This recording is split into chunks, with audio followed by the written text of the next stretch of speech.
Yes, people. We are back live. We are back live on the Sarcasm City TV YouTube for another edition of Talk Your Ish, which is the Premier League fan calling show on the Sarcasm City TV YouTube. And the fan calling show, for those that don't know, maybe new here, is open for anybody to call in. So it doesn't matter what team you support, doesn't matter where you're calling in from, doesn't matter what you want to talk about. Feel free to call in. I will continue to drop the link in the chat during the show. There's only two rules when it comes to the fan calling show. Only two rules when it comes to Talk Your Ish. One, camera must be on, face facing forward, people. Camera must be on, face facing forward. Secondly, make sure when you call in, you know what you want to talk about. What I'm saying is don't do a Ryan and just call in for calling in sake. You know what I'm saying? Like just clogging up the line. Like legit. Like I run this show every Monday. Normally it's 4:30 p.m. UK time, but because we was doing the Back Again podcast, shout out to Troops, big up Hassan, big up Ziad, of course, Carefree Lewis G as well. So that's why we're slightly later than usual. But before I get to the callers, make sure you hit the like button on the video. Make sure you hit the like button on the video, people. Make sure you share this across all of the socials as well. Make sure you do that. And on top of those two things, make sure you subscribe to the channel. Subscribe. Sarcasm City TV, people. It is road to 10,000 subscribers. And again, big up to everyone who was locked in to the Back Again podcast live as well. CP, I already see you in the chat. Big up. Make sure you share this across all the socials, like I stated as well. But let's get to the first caller anyway. Regular on here, supports everywhere else. You see him on.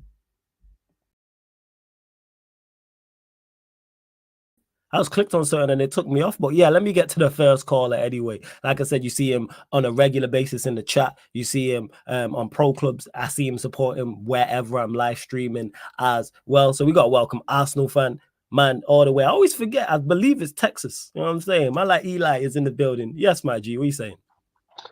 Hey, bro, I'm chilling. What's good with you, man? Oh, bless, fam. Oh, bless, man. What are you telling me? You good? Hey, man, it's kind of a Tell mixed me. bag this week. Chat It's to a me. mixed bag. Actually got something positive to say about my club for a change. Okay, let's You go. know, got some negatives in there, but mostly positive. Thank Talk up the things, man. goodness. So positives, we actually scored goals in multiple. We Five, scored to be multiple exact. goals, 5 flipping goals. I was so happy with that. But then we got to go to the negatives. Got to go to the negatives, man. 29, yet again, a passenger playing passenger princess. You know what I'm saying? Did absolutely Playing jack passenger. off. Absolutely nothing. Um, Trossard had a terrible first half, but redeemed himself in the second half. And when he finally starts to play well, he gets subbed. Whereas our star boy, quote unquote, who's only scored 8 goals in 31 games, I don't care about quote unquote GA because half the time he spams the ball into the box and somebody just so happens to be there. Doesn't do that with intention. He just passes it into that space and just hopes somebody gets on the end of it. So I'm not hearing GA. I want to see what his goals are telling me, and they're telling me that he's been shite the past 31 games, almost a full calendar year. He's been crap. So I don't want to hear this Starboy attacks. I don't want to hear it. He's been absolutely god awful this for almost an entire calendar year. That's almost a whole Premier League season, 31 games, 7 away from a whole Premier League season. He's only scored 8 goals, and you're telling me he's Starboy? Nah, bun that. As for Jesus, I saw him actually sticking a little closer to his position. I still feel like he needs to play on the wing. He's better off in the wing because he causes mayhem there. I feel like his link up play is a little better, and we actually need somebody that's gonna just stay where he needs to stay. So I would either say put Nelly or Trossard at that number 9, or they can just interchange. Just have a front line starting there. Maybe bench Saka for a game and run Jesus on the right, Nelly on the left, or Trossard on the left, Nelly through the middle. Vice versa. So they can interchange. All three of them can literally play in all of those positions. So why not, run that for a change and see how that works. Once again, Odegaard ghosted. Our whole midfield ghosted, bro. Our whole midfield got ran through by Eberici Eze. Man like Eberici. Man, like Eze, straight put Declan Oh in the yeah, no, rice that's your cooker, guy. You was had hyping for him up. dinner. Yeah. Bro, Mm-hmm. he had him for dinner, bro, and he made it look so easy, bro. Made it look so easy, just slaloming his way through the midfield, just like running like a gazelle, bro. Just so graceful on the ball, bro. Pause. But yeah, as a man, Sorry, one you man funny army, as bro. well. So. As there was a It's a one funny man army, code. man. He was, hey man, he was fantastic. I gotta big him up, bro, because he was the only person on that Palace team that actually tried things. You know what I'm saying? Mm-hmm. And I feel like that's somebody that we should be looking for in the future to bring him to the club, maybe in the summer transfer window. You're looking for an 8, you're looking for a 10. You can play both of those roles easily, True that. easily. Um, let's see what else. What else? Yeah, midfield's trash. That man, Declan got hurt by Eze, bro. He spent them so many times he went off injured. All right, man. That's I a should, hundred million I should, pound death I from should, Rice, man. man, I shouldn't laugh at that, but it's funny. It's funny, bro. Because they've been hyping this guy up, and he got turned, bro. He got moved to. He got mashed up, bro. He got mashed up. Mm-hmm. Jesus. Uh, the only, Ben White actually played pretty well this week. He actually played pretty well. I gotta give him his prop. I've actually overlapped in Saka, but once again, Saka Wait. What did you just call was him? Did you trash. just call him Benoit? Ben White. Oh right, I thought you said Benoit for a second. I was about to say, huh? Oh, I know you with your nicknames and that. That's why I was like, huh? But go on, nah, nah, tell nah, me. nah, nah. Ben Tan Yeah, I'm used to actually you did with it. your nicknames. That's what it is. Hey, yeah, his nickname should be Ben Tan because that seems to be the only thing he's good at. Ben Tan, tanning himself, bro. I don't know if y'all ever watched that cartoon Ben 10, you know. Yeah. Yeah, I know what you're talking about. I know exactly what you're right. He actually does look like Ben 10 now I think about it. Yeah, I know the cartoon Ben 10. You know what I'm saying? It's a bit No, no, like no, but after yeah, my I'm time, calling but yeah. him. Yeah, I'm calling him Ben 10 though. Ben 10. Nah, but yeah, he played pretty well. Zinchenko once again. Why don't we just play this guy in midfield? Just stop all this inverted nonsense because it doesn't work. It doesn't work. Like we were slow and lethargic yet again, passing the ball from side to side. Like we already know what they're gonna do. Saka's gonna get the ball if he can't quote unquote dribble past his man. He goes back to White, and then it goes back to Saliba, back to Gabriel, to Zinchenko, to Martinelli, or Trossard, and then it goes to Rice, Odegaard, Saka. It is just rinse, wash, repeat. It's just a never ending cycle of side to side. We're not looking for that through ball. We're not looking to penetrate. We're not looking to, create something. It's just side to side, trying to pass the ball up to the back of the net. No, stop it. Stop it. Bro, it was one of the most dull 5-0 wins I ever seen in my life. I can't Bro, I lie. fell asleep. I missed those last two goals because I passed out. I ain't Imagine. gonna lie, bro. I was That's snoozing. I crazy. hit the snooze button, man. I woke up and Martinelli was running off into the sunset. After scoring his second goal, I was like, "Oh, right, I missed that." Oh well. Hey, we won. We moved. I watched it back. I just wasn't bothered, bro. I couldn't be bothered, yo. It was just so annoying. So annoying, man. I just don't understand why this manager just changed his tactics. Because I feel like if we would have played them as we were last year, we would have packed them boys by 10-0. 10. Mhm. Because we would have blitzed them. And then why he's not starting Mill Smith Rowe, I'll never understand because in the cameo that he put in, he did more in the 20 minutes than 29 put in the whole game. But I You know, love how and, you just and consistently You call know, him you, number you just don't 29. like Emil Smith Rowe, bro. You just don't like him at yeah, all. no, yeah, exactly. He just doesn't. He refuses to, even try to give him minutes. Because if you don't give him consistent minutes, of course he's gonna play like that. He's not gonna. He's not gonna be at his best. He's not gonna. He's not gonna be sharp. You know, Yeah. and the fact that he persists with his Zinchenko at left back, why not try one of them young kids? This would have been the perfect opportunity. 3-0 up against the dead Palace side to try to chop some of your youngsters. You got Rule Walters on the bench. Why not? Why not take off, Ben White and then try Rule Walters because he's supposed to be the next best thing. You know what I'm saying? Or put in Sousa, or put in or try Nwaneri for Saka. Because Saka has not been playing well. You know, you got Cozier Dewberry in the midfield for 29 and take out Oda Scheidt for ESR. Just let them cook. You know, just try something. You know, look at what Klopp's doing at Liverpool. He's been playing Bradley and all them other young Yeah, all cats. them Tom Littles, man. I Yeah, hear you, man. All them Tom all the Littles, man. Tom Littles, bro. All those Tom little Littles, Tom. man. Yeah, bro. All the 5 Tom Littles, bro. You know, Or Tom Little's cousins and brothers and that. Yeah, right. And then you got Pep, you know, putting in Oscar Bob, man, like Oscar Bob and, you know, all these other cats.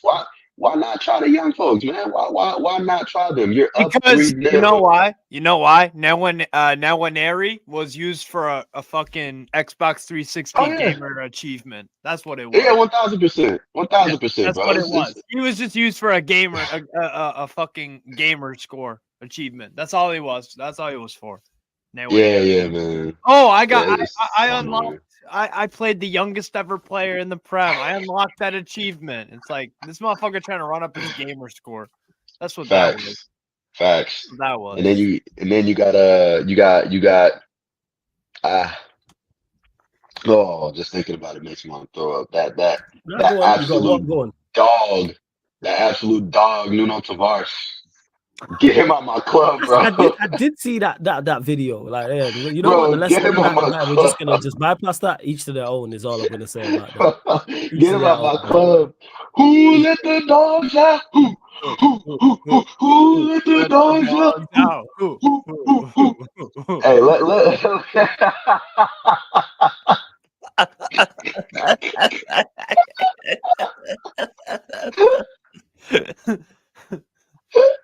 Yo, that's why they brought Win. That's why Nuno Tavares brought in that dog Win. Wow, Joe. Hey, it's surviving Nuno Tavares. It's surviving Nuno Tavares, bro. Wow. Hey, but yeah, I want Arteta gone. Hashtag Lego head out. Bring me Michelle, because that man has actually won titles. Like he's won titles in other leagues before he got to Girona, and he brought them up from the second tier. Yeah. 10th the first year, first right now. Levels, bro. Like if he were to go to my side, your side flawless, your side, Steve, bro, we instantly improve. Because that dude has that whole team balling out. Like I told you last night, flawless. Like the people that are on his team right now wouldn't get into most of our sides. You know what I'm saying? Gazaniga, for instance. The way they're playing right now, at the start of the season, yeah. Yeah, exactly. Like these guys normally, quote unquote, like when you look at them, they wouldn't get in our side. You know what I'm saying? But he got them balling out. Like Gazaniga, Tottenham's third choice goalkeeper that couldn't even hack it at Fulham. Now he's over there balling. Probably one of the best goalkeepers in Europe right now. What's the name? They got Savinho. He's on loan from City. Miguel Gutierrez. Yep. Left back. Yep, that dude is saucing, bro. You know what I love about them? Mm-hmm. You know what I love about them? They are so good at what they do, those cutbacks. Bro. They pass it to the middle, they're unstoppable. Yeah, it's almost every single game. Almost every single game. Carry on. Score one of them cutbacks. Yeah. They do it every single game, bro. Exactly. That's how good they are at it. That's a well-coached team. Because they are predictable, but you can't stop them at what they do. It's like Aaron Rodgers on his left foot. You already know what he's gonna do, but the question is, can you stop it? Can you stop it? Dovbek. You're not gonna stop it, bro. Top fucking striker, Dovbek. Man. Yeah, he is solid, bro. He's solid. Like he's definitely improving because he's scoring goals in all different types of ways with his head, with his feet. Penalties, you know, he's not just doing it one way, he's doing it multiple different ways. And that hat trick last night, 6 minutes, that's unbelievable. Absolute filth. He put Ramos in la basura. He put him in the trash, bro. Like he absolutely rinsed Ramos, bro. Ramos, he turned him around, bro. He didn't know what to do, bro. He was turned around. He was like, wait, yo, you're supposed to cover me. Nah. He was looking at his defense. He was like, yo, where my help at? Absolutely got rinsed by Dobbik, bro. Dobbik Oh my put God. it biz, bro. I was like, yo, Dobbik, calmer, brother, calmer. You can't be doing people like that. They got families, bro. They got people to feed, yo. You can't be doing. And then Sabinho, bro, absolutely saucing. Yes. Oh my God. Unplayable yesterday. Unplayable. I'm talking about flicking it over people's heads, nutmegging, the Pablo whole Torre. nine, Pablo yo. Torre was cold. Yeah, bro. Yeah. That through ball that he put into to the left back, Gutierrez, who then squared it for Stuani, bro. That was a cold goal, Stuani? bro. That was cold. Stuani, 30, bro. how is he, like 38, 37 or something like 37? that? Yeah. Yeah. 37-year-old Stuani who came from the second division of English football, bro, in the championship. Oro. Yeah, Middlesbrough. Yeah. And he scored more than our whole front line. Yours too, Flawless. Like, he has more goals than your whole front line. This ain't nothing to do with us. Leave us out of it. Right. Leave us out of it. Hey, I'm just saying that's how Michelle has these guys balling. Like, if he came to any one of our sides, bro, we would instantly improve. That's why I'm like, hey, get this leg out. With some of his signings, bro. I'm telling you, this dude has only signed 16 million euros worth of signings in the last 2 years. That's unbelievable. And he's got these boys balling out like this. Players last year. Exactly. I'm like, yo, calm on. You can't, like, the only team they've lost to in this whole year is Real Madrid. That's the only team they've lost to in all comps. People wonder why I give Tuchel flack, and people wonder why I'm so critical of Tuchel. That's why. Facts. That Champions League winning Tommy T, man. What's wrong with you? What do you mean? What's wrong with me? What's wrong with him right now? I said, what's wrong with me? What's wrong with him? Hey, Faz. Hey, Eli. He's 7 points. Oh, last point. Go ahead. And then we'll get. No, I was just gonna say, he's 7 points behind, Bayer Leverkusen. So of course there has to be questions asked. 7 points. Although they do have a game in hand, but Bayern Munich should not be 7 points behind anybody, much less Bayer Leverkusen, who've never won the league. That's all I'm saying. And Dortmund's right on their heels too. Sancho FC, bro, they coming. They nipping. They smell blood, bro. Sancho smells blood. He's coming for Tuchel, bro. He's like, hey, Kane, I'm right on your heels, buddy. I'm right on your heels. If you don't win anything, there's gonna be questions asked. I've said this, man. Don't let Harry Kane not win not win the Bundesliga over there. Very uncomfortable conversations. Very uncomfortable. And we'll be having them uncomfortable conversations very loud, because I will be, for all the criticism I receive. Uncomfortable, yeah. And that'll be, I'm gonna get Eli to sing that and clip that and put that at the start. I'm gonna put it on the soundboard too. I'm gonna put it on the soundboard 100%. I'm gonna figure it out on the StreamYard thing and have the soundboard. I'm telling you that right now. You know what I'm saying? Hey, most up. Just let me know whenever you need some vocals. I got you, fam. Oh yeah, definitely. Once because you don't have to, because Lewis told me, like, on the StreamYard there's the audio bit, so you can add like audio clips and stuff like that. I just gotta figure out how to do it, because he's done it. He said it saves you shouting out for a soundboard. So definitely I'll come up with some ideas. I definitely just get some voice notes of you for different things. You know what I'm saying? 100%. Without doubt. I just gotta come up with some ideas. But yeah, Eli, always great chopping up with you, man. You always start off these fan calling shows proper. You know what I'm saying? Hey, got you, man. Got you. High level. First one in, you know what I'm saying? Pause. Hey, yo, you know what I'm saying? Yeah, you have to pause. You have to say a pause. This fucking guy. First one in, last one out. Pause. This guy. Hey, Eli, big up, man. I'll catch up with you soon, yeah?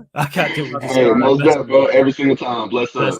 Love, big up to Eli every single time. You lot continue to run up the likes first and foremost. Obviously, any questions I will try get to, but it's more so it's the Talk Your Ish, it's the fan calling show. So it's more so about getting to people calling in. Like I said, doesn't matter who you support, doesn't matter if you're a regular like Eli, doesn't matter if you're new here. This could be the first day or first week you found the channel. Absolutely fine. Absolutely fine, people. Feel free to call in. So we're going to go to this caller we called in last week. I believe so. I believe he did call in last week. Great caller. Liverpool fan, I believe, from London. I'm getting quite good with remembering. I could be wrong, though. Oh, welcome, my like Herv in the building. Yes, Don. What are you telling me? You good? Welcome. You good? Yeah. Come on. Shout out to Steve. Shout out to Flawless. Big up the channel, man. Run up the likes. You feel me? You know how it goes. You do. Yeah, man. What are you telling me, man? Come, I'm just I saw you live. I thought, let me come and check in. You know what I'm saying? Obviously, big things as well. But obviously, I want to obviously Liverpool won in that year. But I want to say a little big shout out to Tony first and foremost, man. I just want to give these little plaudits to Ivan and Tony. I think to come up for his match ban as well, because obviously I know. Listen, if behind the scenes, to me, that someone ratted him out. Someone snaked him. You reckon someone snaked him? Yeah, no, someone snakes it because listen, there's bare corruption that goes on. You feel me? But obviously, certain men are very good at hiding it. Obviously, you have to watch your people. Them, you feel me? Because listen, Tony's not the first person that done that. You feel me? So obviously, you got Tonali. That's what happened. Yeah. But at the same time, I think for Tony to come back here, listen, I don't care about the free kick thing. That free kick thing made me laugh. I can't lie. When he scored, I was with my missus, and my missus like, is he allowed to do that? I was like, listen. Whatever goes, I just wanted to. If he didn't call it, then yeah, he's allowed to do it. If they didn't call it, the ref didn't call it. You feel me? But I think just for Tony, I think that just goes to show to man them out there as well. Like, listen, you can go through the gutter and still come back and still play your game. You feel me? And I think Tony deserves to obviously talk his stuff. He's giving me that Zlatan vibe. And bro, listen, I hear it, bro. I definitely hear it. When you got that sort of pressure, everyone's trying to label you as such as this and that and that. And these men as well, he's clearly said in his interviews, bro, I'll let my football talking. Bro, these men won, you know. Yeah, he did. Yeah, he these did. Man won. Let his football do the talking in particular in that first. Yeah, you know what I'm saying? No, for sure. Because obviously, like Brentford is not doing as good as let's say like last season. Like obviously, I'm keeping up with Brentford. I usually tend to pick up a couple teams like lower the division, like where I think, okay, let me just watch them. You feel me? Obviously, Crystal Palace is my team in a sense where like, it's my local team. You feel me? But then obviously Brentford as well. I was watching obviously the whole Tony situation and Benmo went as well. I like that Norgard. I like Pinnock and them man there. You feel me? So I wanted to see what time. But I said, yeah, if Man United wanted to do something radical, I think you should get someone like a Thomas Frank. Just to throw it out there. Let's say we won't get your A-list kind of sort of managers and stuff like that. Let's get something like a Thomas Frank to actually really build a squad. That's just theories and them things there. But I just want to say a big shout out to Tony. He come on the pitch, scored a goal, led them to a winner as well. Mad respect. The man said Stormzy was there. This is a Brentford versus Nottingham Forest game, you know. This is not Arsenal. This you got a point there. I didn't even look at it that way. That's a very, very valid point. Bro, I did see the picture of Stormzy and Ivan Toney together. Yes. Yeah, man. I just want to bring out the man, and people might say, "Oh, black and that and stuff like that." Listen, it could be anyone, bro. Like, listen, it's one of those things where it's a mentality thing, fam. You come back on, you was talking your stuff. You said, "Listen, I'll let my football do talking." You're asking, okay, big clubs to look at you and think to sign you, and rightly so. If this is the approach and stuff like that, and I like the fact he didn't disrespect Brentford. I like that as well because it could have been easily done where you can try to push aside like a Brentford thing and stuff like that. But Brentford has definitely, if you see his come up as well, yeah, you have to give a mad shout out to Brentford. So I want to give a big shout out to flipping Tony. But Steve, I see like, what team do you support? Newcastle is my EPL team. Yes. Oh, 17-18. So Rafa's last year. That was when I first started supporting Newcastle. So I've been in the mix for a minute. Okay, so what are you saying? Are you Eddie Howe out? I'm Jose Mourinho opportunistic FC. That's what I am. I'm trying to be opportunistic because I just think that if you give Mourinho, we have Fulham on Saturday. And it's nothing against Eddie Howe, but you can't sit there and tell me we have a better chance of winning the FA Cup with Eddie Howe than Jose Mourinho. I know it won't happen because it would have already if it was gonna. But you can't tell me. And that's all I'm asking for. That's all I'm asking. I don't know about this, Steve, because you know Eddie Howe. I know a lot of teams had injuries, but you had like Harvey Barnes, you had Joe Willox, you obviously had Tonali, you had Botman out, you had Burn out. And these are some of your key players. And when he had those players, you guys were playing football. Yeah. So could you just give him a sort of oblige? Would you take a Jose? Because in my head, I think like, listen, I respect Jose, but you know what it is? I look in my head, it's like, bro, I think your time is done. You respect to the game. I think your time is just done. Like I think you've done whatever you needed to do. Just leave the game. just leave the game. So I don't know if Jose was the right man to take you. Obviously, you want instant success, maybe, but then That's all it is. That's literally all it is. Because look, beggars can't be choosers in any walk of life, and we have a chance to win a cup. We haven't won anything, Newcastle, since '55, which was the FA Cup. We That's won a year about old. 3 of them in that. Yeah. So we're pretty desperate. At least I am. But and it's not like I want him out because of it. It's just just something that I would do. Something that I would do. But I understand why we keep him, and I don't mind that Eddie Howe stays here. I have some concerns. Probably the in-game management being the biggest one in terms of, can you just see out a result? Because there have been a few times this year, in particular, the ones that bother me the most are the Milan home game, the match day 6, and then the Liverpool game at home earlier in the season. Because would you even say Forest as well? I'll even say Forest as well. Yeah, because you take a 1-0 lead against Forest. Yeah, should be able to see that out. And then we just got hit on the counter too easily 3 times by Chris Wood. Albeit he was and Gibbs White, who we're now linked with, who I actually really like. I like Morgan Gibbs White. I would take him. I would take him. I would take like a James McAtee. I would take. There are a few players kind of like that I think we need to bring in instead of Almiron, who might go off to Saudi. But yeah, I think I'm definitely I definitely understand why we keep him, and I welcome it. I don't have a problem with that. But that is just what I would do. And I don't know what I'm talking about most of the time. So no, I hear you. I think Mourinho, I agree. I don't think he would, unless he goes to a Real Madrid, I don't think he'd win a league title with anybody. But no, like I said when we had the debate on here and when Traps joined, no one ain't picking Mourinho for a league title, man. Mourinho's one of the greats, one of the GOATs. He sits up there. Man just can't accept that he's finished. You know what I'm saying? That's just what it is at the highest level. If to put it in boxing terms, he's no longer an elite world title fighter. You don't fight for world belt. You're not unifying no divisions. You're not winning no belts. You are solid top 10. Solid top, like that's where Mourinho's at. Like Mourinho don't, like I said before, once he don't compete for Premier, he don't compete for domestic titles, and he don't compete for Champions Leagues anymore. He's your domestic cups. He's your Europa Leagues and Conference Leagues. That's what he can win and has won in the past 10 years. He can do that. So Chelsea fans, you listening to that? Don't try to do no last dance with Mourinho as well. So just no. Chelsea do that. No. Chelsea do that. You go to Chelsea. We need to see the modern Chelsea fans calling Jose worse than Frank Lampard. We need to see. Yes. I see. Oh, Jazz is with the program. I forgot Jess is on his villain arc. I forgot. Hey, bro, you see me. You should have killed me when you had the chance. Hey, and then I wanted to bring up the conversation about Declan Rice. Yeah, go on. So they bought him for how much? 100. But listen, I was obviously on my way home. I'm thinking, all right, cool. I'm thinking about Declan Rice, and obviously he went off injured, didn't it? So I'm thinking, Drew Bellingham went for 100, right? And you can say that's value for money, like what Drew is doing. Every penny. So far, yeah, you can have no complaint.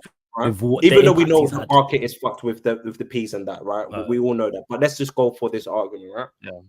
I see Declan Rice, and this might be more on Arteta, but I don't think Arteta has improved Declan Rice, nor I think he's a 100 mil player. And I never thought he was a 100 mil player in the first place. Declan Rice is a good player, but and people might say, oh, have you not seen him this well this season with Arsenal? Yeah, individually. Is he improving the team though? Because when you buy 100 mil, I'm not buying you, because if that was the case, you should have stayed at West Ham. Because I've seen him balling at West Ham. He won a trophy there. Yeah, that's fine. He won a trophy there, and bro, because right now he could be chilling with Paqueta. I don't know who else does he have, and Alvarez. Yeah. So when you buy 100 mil, don't tell me you buy 100 mil for individual. I don't want that. You buy 100 mil to improve your squad. Now, this could be Arteta. Listen, I'm not doubting Declan Rice's ability. I'm not, hey, don't try to clip me up or anything like that. I'm not doubting his ability. I'll take him as well. But what I'm saying to you is, and I'm looking at Arteta as well, does he improve young players? Or does he improve players? I saw my manager yesterday's game bring on. He had Conor Bradley starting at right back. That's his debut. I saw my manager put Bobby Clark and Kate Gordon. These men are youngsters. Now you might say, "Oh, them men are young," but what else about Klopp? I saw Curtis Jones and Elliot used to be our fringe players, the players that you play in Carabao Cup games and the FA Cup games. And when it gets to the big boys, you play your big boys, right? Look at Curtis Jones now. Look at Elliot now.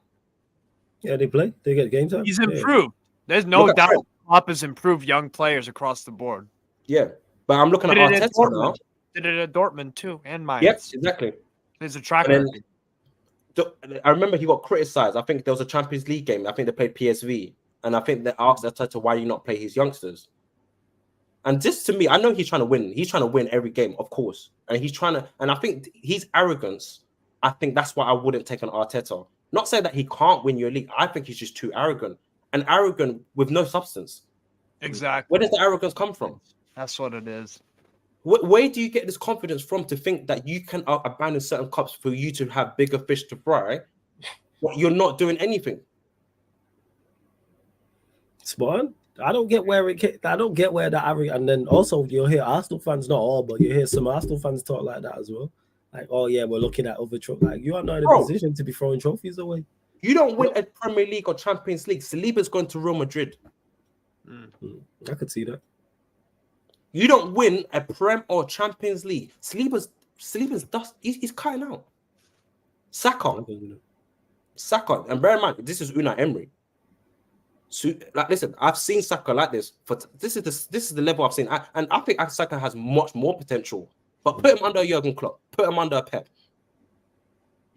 I hate you. I get the point you're making. Still, I think you would see a better him. I hate you. And Declan Rice, and I listen, and that's what I think about Declan Rice. That's why I was mad about FSG. You try to pay 100 mil for someone like Caicedo, but you don't go for Declan Rice.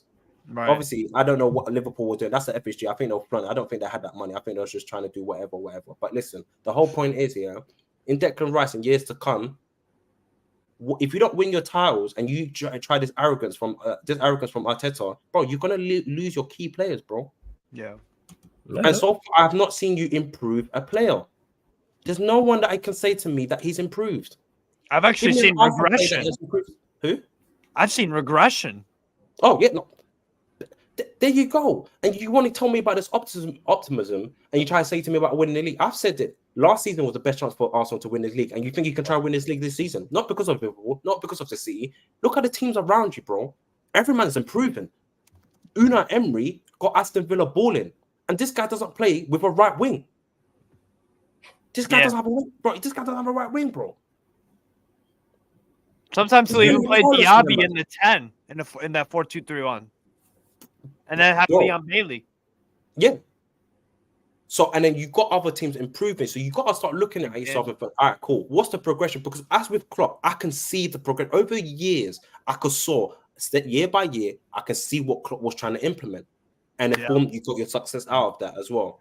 Right, and this is the first time we've seen Klopp doing his rebuild. I'm giving him the benefit of the oblige, right? Where if he wins the league, cool, I'll be happy. If he doesn't, cool, we go again. I can have faith in my manager to do that. But with Arteta, this is the same thing where I said last season, could you galvanize your players and say, let's go again? The season that we missed out the league, Klopp asked these man, could you man go again? He said yes. We blitzed through the team and we won the league. Hi. So and when you come with your press conference about arrogance, this arrogance that you have, how dare you? Because where's your substance? You weren't shooting with me in the gym. Well, yeah. Facts. So that's what I feel like with Arsenal. I just want to see. Listen, there's a bit of you got to be humble in this side of thing, and this football thing, it ain't no joke, you know. This is a practical sport. This is not a theory thing. Like you can drop your theories left, right, and center. It's a practical sport, and you get results out of that. You win, you get your 3 points. That builds momentum. How dare you lose out in the FA Cup? I think that's so wrong of him. Facts. He shouldn't have lost that. He should have not lost that game. No way, bro. Especially when you watch the game, they should have been 3-0 up in 30 minutes, something like that. Come on, should be winning that 100%. So listen. I'm watching Arsenal very closely. I try to give them a oblige last season. I think you done really well. obviously Man City caught up and stuff like that. You go again next season. I like to think you're gonna get some players and stuff like that. But I looked at it this season, this arrogance and this control thing. I don't mind you. Like, people might get onto Arteta for doing this control thing. Fair enough, I guess. Listen, but it's arrogance first and foremost. I want to see your main intentions. If you are going to do the control thing, where's that coming from? And what plays are you using to control that? But welcome, let me ask you, back to your team, and big up rants for the raid. Shout out everyone who's joined over from the raid. Liverpool Football Club, league title. What are you telling me? Are you believing yet? Obviously, convincing win at Bournemouth. What are you saying? Obviously, the shocking news that just came out. Apparently, Mo Salah's injury might be gone. Like, he might be out for 4 weeks. So yeah, right, cool, he says that he'll miss up to 4 weeks, says his agent. Okay, so that, but he wouldn't miss what, 2 or 3 weeks if they was at the tournament anyway, right? So how many games is he actually missing? So let's say Egypt reached the semi-final, he would have missed like 2 weeks, yeah. Yeah, I guess so. So yeah, I guess. So what are you saying? You know, like in to be fair, it's not even a side. Listen, I back my man. Listen, I tell you, managers are superstars right now, isn't it? So you've got your likes, your Peps, your Unai Emery's and stuff like that. Sometimes is where you can back your manager more than the players. So in this situation, I back the players, of course. I'm not disregarding the players at all. But this season, going for the league, we shouldn't be in this position. I'm surprised that we are in this position. And now we are in this position. Does objective change? So, yes. Yeah, that's the question I'm asking. Yeah, the objective must change because of where you are in the league. But are you a believer is the question I'm asking. Yeah, of course. In regards to winning the league. Bro, I'm a believer when Jurgen Klopp stepped foot in 2015. So you going out on the limb and say you winning the league this season? I'm not saying that we're winning the league because I think City's I think City's great. What about the treble? What about the diet treble? What about the treble? Bro, I said Europa and FA Cup or Carabao Cup. So you're saying if I get more. No, I'm not asking you what you want. I'm asking you what do you believe? Because to me, you're the best team you're the best team in the Carabao Cup. You're the best team in the Europa League. Second best team in the FA Cup. However, City do have a very, very tough draw at a place they don't. So let's say hypothetically Manchester City go out in the next round of the FA Cup, which could happen. You lot go through because you're playing Norwich at home. Your favorites for those 3 competitions. Do you think you win those 3? Yeah. Okay, there we go. So 3 out of 4 is what you're saying. You would, right? You would be confident if you were 100%. If I'm you, I'm saying yes. We win 3 out of 4. If we're 3 favorites, but this ain't about me. Welcome. This is about you because you're the Liverpool fan. Yeah. I'm asking you. Might give us a little tough time, but I believe Jurgen would have the know-how, and I think the players will have the know-how. I think, and I want Xabi Alonso to listen. Future Liverpool manager, I would absolutely take him. He's absolutely killing it over there. But with winning the league, I'm gonna say we're gonna win the league only because I wanna back my team. I don't want to say this narrative. Of course, I hear that about backing your. I hear that, but obviously it's new evidence because if you lot were 7 points off of the top of the table, I wouldn't be asking you this question. I'm asking you the question because of how efficient you're playing and where you stand in the league and with the manager you have and the players you have. It's only right to ask you the question. No, 100%. We should go for all of it. We should go for all of it. And I want us to. So you're saying 3 out of 4 though. Yeah, 3 out of 4. Okay. And listen, listen. If it comes back and we don't, and listen, I don't mind it. I don't mind. That's not on you if it doesn't. That's definitely not on you if it does. I would be saying 3 out of 4. I'm just asking because Liverpool, not even Liverpool fans. When I ask fans this, you know what I'm saying, of all clubs, when their clubs are in positions of power, people seem reluctant. If you're famous for the competition, say you think you're gonna win it. 100%. You definitely think, bro. Have you not seen the football? Have you not seen the manager? If you heard the manager before the start of the season, you can tell he was geared up for the season. There's a lot of talk on his name, and look, he's proved his point. And I like the fact that I don't care about Sobozla that having media games. These man just come for the ride, bro. Hey, let's just win 3 of these trophies and just join us, man. See Trent and Alisson and Van Dijk and Mo Salah. They just tell you, hey, you man, McAllister, come man, Gravenberch, come man, just come. You might have a crap game, but it doesn't matter. We're gonna win. Doesn't matter. Just come for the ride. It's one of those ones, and I trust my manager on the touchline, Jurgen Klopp. Because I think he's doing crazy things and tactically and everything with the team. He's like his in-game management. I've been saying my videos right now. I've been speaking a lot about his in-game management. bro, his in-game management is too elite, bro. It's just too elite. It's just gone unrecognizable. It's too elite. And you know what? Was it last year or 2 years ago where that was actually a big point of contention in terms of his in-game management? I think he's improved a lot. Oh, personally. definitely. When you know you're not bringing up like James Milner at left back, knowing he's going to get a yellow card, you know, okay, right, you know you can bring on some people are hungry, like Conor Bradley. People are hungry, just trying to prove a point. They're trying to win as trophies. They want to be part of the mandem that's trying to win things. Come on, you want that because you know when you've got these people that's won things, they get a bit complacent, and so you needed a restructure. Freshen up. Facts, bro. Yeah. No, you're right. So man used to say Klopp was shit tactically. You're right, bro. Because tactically, this guy, oh my gosh, he's in game. The way he can switch, bro. There's times where we play like a 4-2-4, then we play a 4-2-3-1. Bro, even me, I'm thinking, why? What? He's changed it again. He's changed it. Oh, Nunes was on the wing, bro. There's times where I've seen Trent play almost at centre back. But you still think, that being said, before we let you go, welcome, you still think Manchester City are better than you lot? No, I can't lie. I'm watching City very closely. City are looking a bit spooky. It's a bit unnervy. When you watch City, it's a bit unnervy. What I like about you, you're honest about. You don't try and bullshit. You're honest about it. I respect. Yeah, no. Like Man City are there, but they just feel a bit. Their aura, that something like they give me is a bit. Oh, I'm not too sure. You know why they have that aura? Because they've been welcome. there and done that. I gotta let you go. Cause I gotta get through the rest of these callers. Yo, make sure you continue to support, man. I'm gonna shout you anyway. I need to shout you for a show. Yeah, man. Great call anyway, man. Every single time, man. Big up, yeah. Every single time, man. Done, yeah. Bless up, man. Big up to welcome every single time, man. We're gonna continue to get through these callers. Big up to Rants for the raid as well. If you came over from the raid, make sure you run up the likes, hit the subscribe button on the channel. I will drop the link in the chat continue to drop the link during the chat in the show, people. And if you are a member, you will queue jump. So it is first come, first serve in regards to the fan calling show. But if you are a member of the channel, you queue jump. But before we get to that, Nigeria have qualified. Prime is here in the building. Prime, are you telling me you good? And thoughts on that? Hey man, listen. Certain people like myself said we'd finish. We wouldn't make it out of this group. Hey, drink the Kool-Aid. Do it. Hey, Jay, Steve. African business right now. Let me support your nation. Let me go. Certain people were telling me, Ivory Coast, host nation, Diomande. Certain people were telling me about the Ivory Coast midfield, man. The attack. Listen, Nigeria are out. We're through. Should have probably tried to score more goals and make it tough, but I don't care. I'm happy. We're out of the group. And also our first game, 1-1. People were trying to laugh at us about that fixture, about that game. Embarrassing.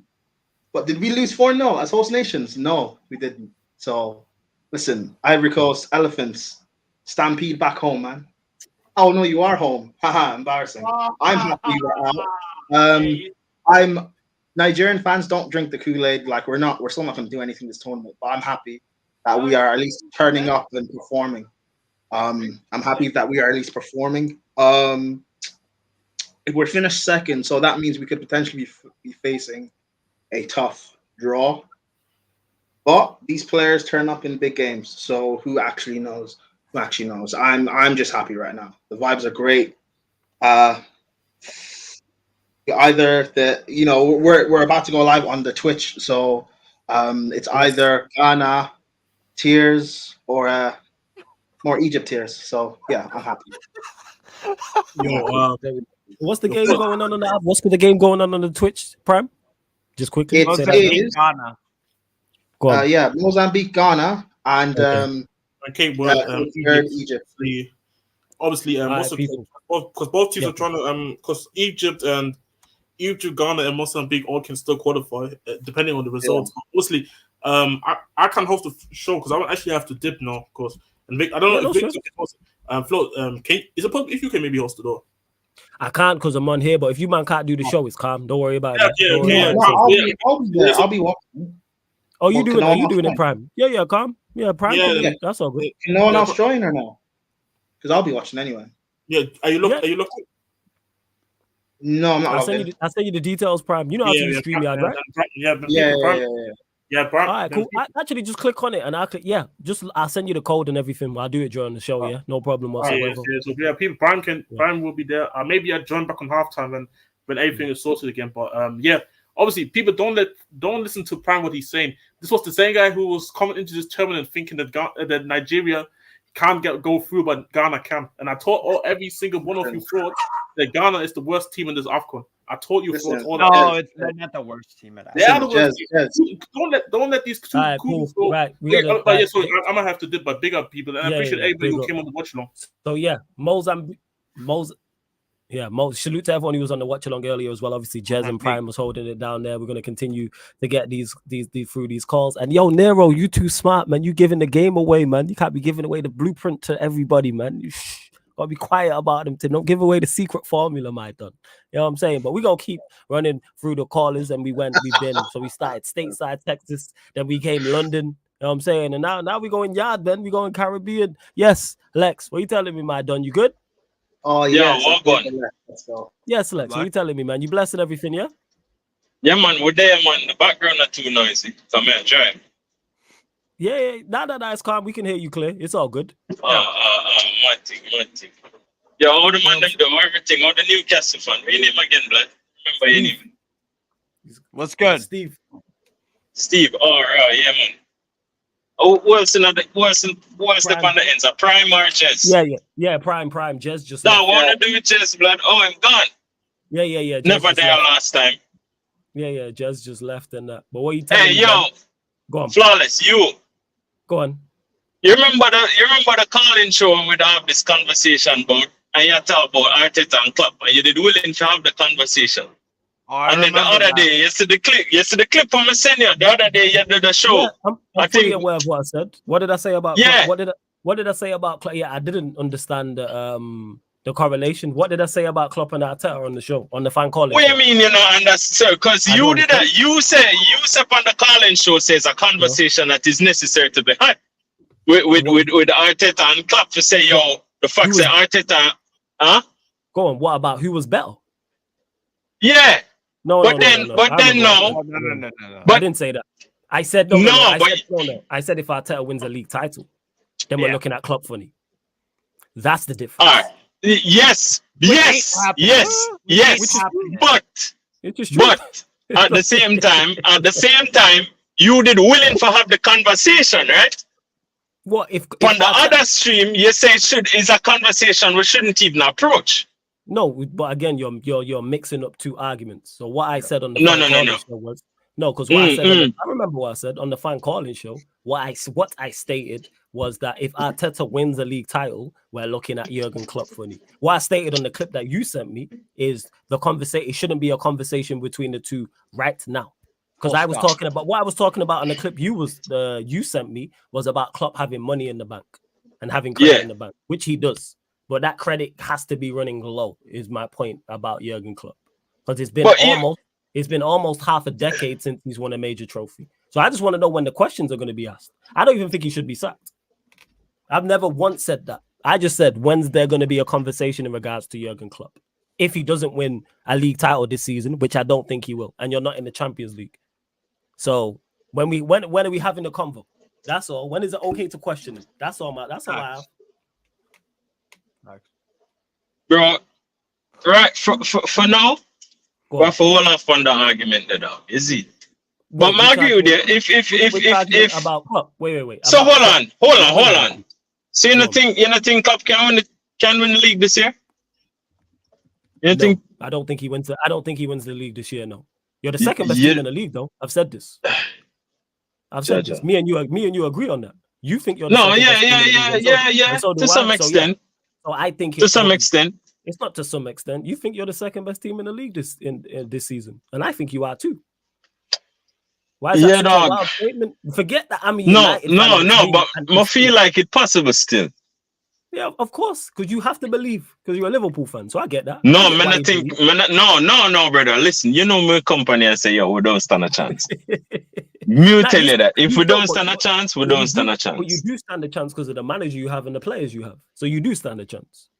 100%. Yeah, dog. That is it. But what I'm saying is, I wouldn't put money on you lot to win the league. I think City are a better side than you lot. I think they have a better manager, they have a better 11, they have better individuals and a better squad.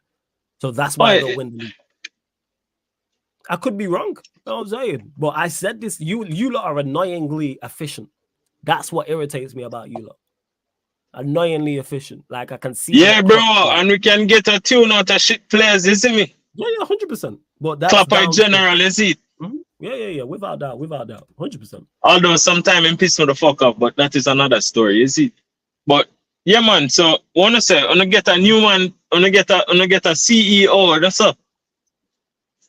What you say about that? I believe it when I see it in regards to. So what not gonna do when the feds come for him? Exactly.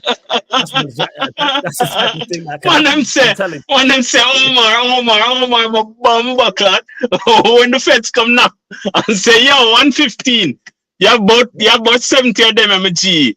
Forward. Yo, listen. United need to relax, bro. Don't go print a t-shirt too fast, brother, because right now, at the end of the day, blood. All right, it's a case like this, right? You see, Liverpool have whatever success we have, right? A lot of our success isn't necessarily because of our owners. It's mostly because we have a little formula of work. We get Klopp, and every now and again we stumble upon a cheap player where Klopp can actually transform into some world-class player based on the system we have seen. So for Klopp, all you need to get Klopp. Before you carry on, I beg you, pull over, man. You're giving me PTSD. Pull over, man. You know what I'm saying? I see your hands off the wheel. I beg you, pull over. Yo, listen, man, yard man. Your backside. Listen. Hey, yo, let me back up listen. I threw my address there on my license, dog. Listen. You a true yard man, but yo, man had his your hands off the wheel, yo, man. Yo. Yeah, my hand no need for them on the wheel, then. If my hand off of the wheel, it's because it can off it. Go on, carry on. Say what you're saying about Klopp. Go on to Liverpool. Carry on. Go on. Still, what would I say? Oh, yeah. We have a little formula of work, you see me? So for instance, if we never necessarily get a manager like Klopp, it would have been very difficult. Because the owners, you see, for instance, when man did I try to go for Bellingham, when man did I try to go for Chouameni, a long time Klopp try to rebuild the squad, you know. But the owner them is like, I don't know what them I tell him say, and him kind of don't want rule. So him always come out now the person and say, oh, our players are okay. When man did have Jordan Henderson fucking 5 years after him expiry date, you get to me say? Man they expire a long time, dog. I be headache and stomach ache, them man they give man as Liverpool fan blood, but would still hold on upon him because him can do a job. No, it's a case where with United, in my opinion, it's like, bro, listen. On the owners don't give one flying fuck about you, dog. So the man them will literally go and get a man knowing say this man about forget binned in like a year and a half or so, and still hire the man because them just don't give a fuck. Yeah, don't care. That as I said that on the Back Again podcast, it wouldn't surprise me if that happened. In regards to we actually get him in and then he gets caught up with their charges. It's the type of thing we would do. It's definitely the only thing I think is number one, the charges now gonna get levied quick enough. So if this guy's actually good at his job, he can actually employ people below him. That even if another CEO come in and take over who isn't as good as him, but they might have a structure in place set up similar to like our Liverpool, even though we have shit owners. We have like a little structure below them we can work. You see me? We might not be able to actually, because look, if you think about it, right? Don't you think if we had the same spending and so on and so forth as City, that Klopp would actually do better in competing against Pep than he has done so far? Yeah, you don't think so? Yeah, of course. Yeah, if he had spent more. Yeah, without doubt. It's not even about the spending more, dog. It's also too about the acquisitions. Because sometimes, look, for instance, Haaland never costs as much as Darwin Núñez or even fucking... Yeah, about being smart as well. Him even cheaper than Haaland, blood. Yeah, true.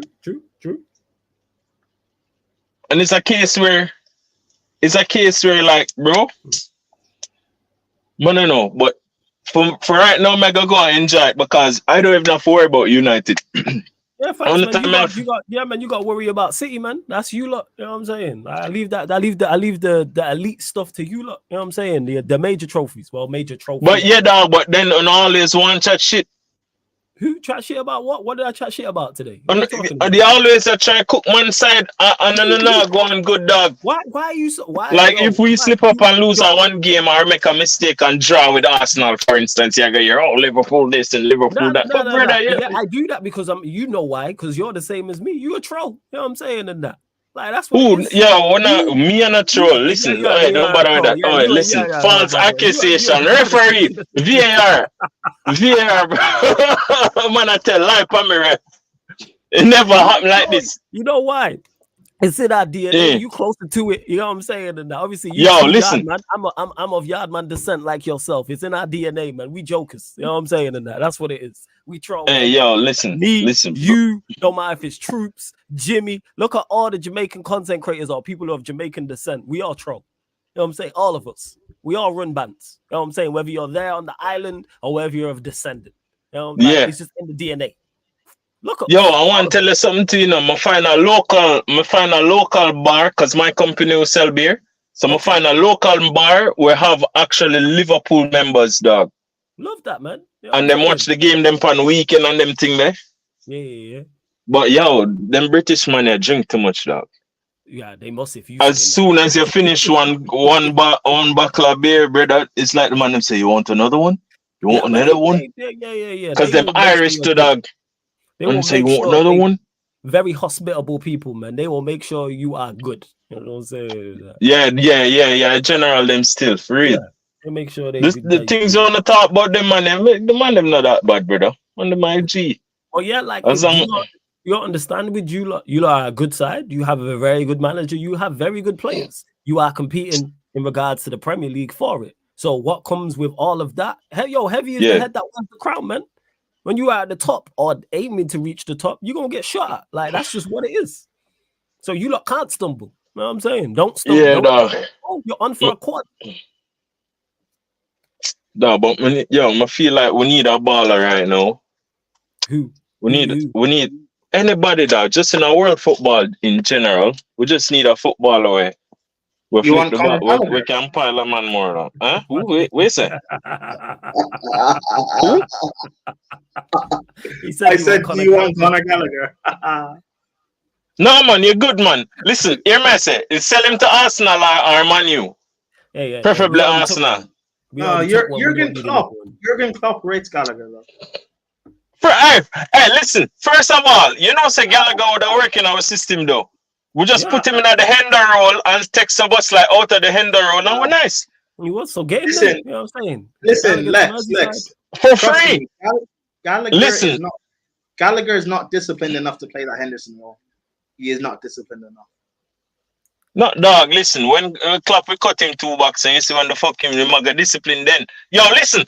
I know Arteta or Potch this in our fucking Potter, a Jurgen Klopp. You ever see when them grind him teeth them? Oh, that fucker, you're sick of that. Listen, why you think the man can get Szoboszlai, who's an attacking midfielder and say, defend when Trent attack blood?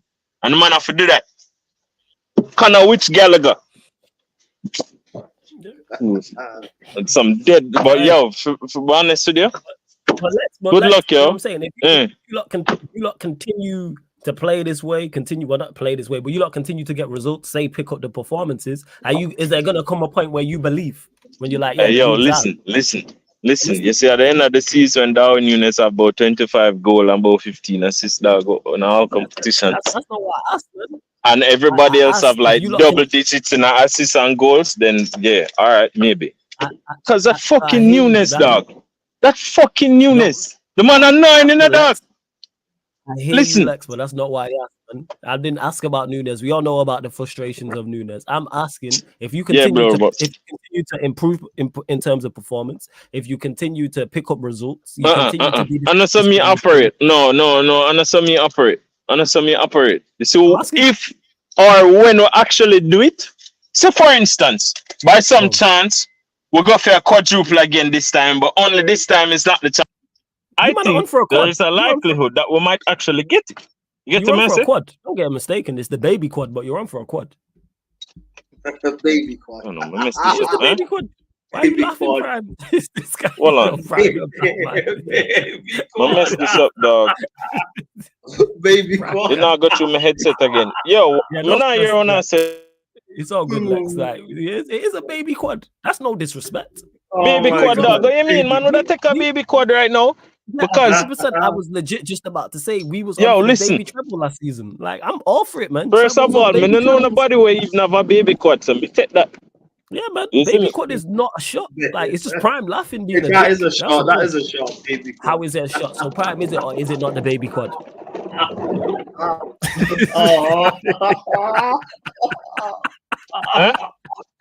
Baby this Prime guy laughing, yo. Oh my God. Finished, yo. Prime, is it or is it not the baby quad? That's a shot. That's a shot. Come on. Is it the truth? It is a shot, dog. Listen, like we can do that and just go and chill, and then we can come in here and hype everybody out. Yeah, but me not go hype before the quad still. If you not get a next 7, yeah, we'll come in and hype, but I hear you. But hey, Lex, gonna have to let you go. Come I have to run through the rest of these callers, yeah. But yo, always good chopping up, man. We gonna chop up soon, man. Hey, yo, Lex, big up, yeah. Yo, yeah, man, big up. Yo, take care of yourself, brother. Yeah, we can actually. Yo, listen. You know say yo, you gotta start some show or something. Yeah. I am, man. I am my what's it called, innit? I'm trying to get the thumbnail sorted, man. But I got you. Brother. About 3 months now, I said the same thing. Yeah, it's not 3 months. You know what I'm saying? But you typical yard man, innit? Going over the top. You sound like my granddad, right? Listen, real yard man. You are real yard man. Yo, yeah, man. Me a pot on it, man. Yeah, man. Me a pot on it. It's only 6 years down the line. Yeah, man. Next week. I'm gonna pattern it, man. Yo, what can I do if my thumbnail guy's got works on? Well, he's got work on that. What's the show gonna be called?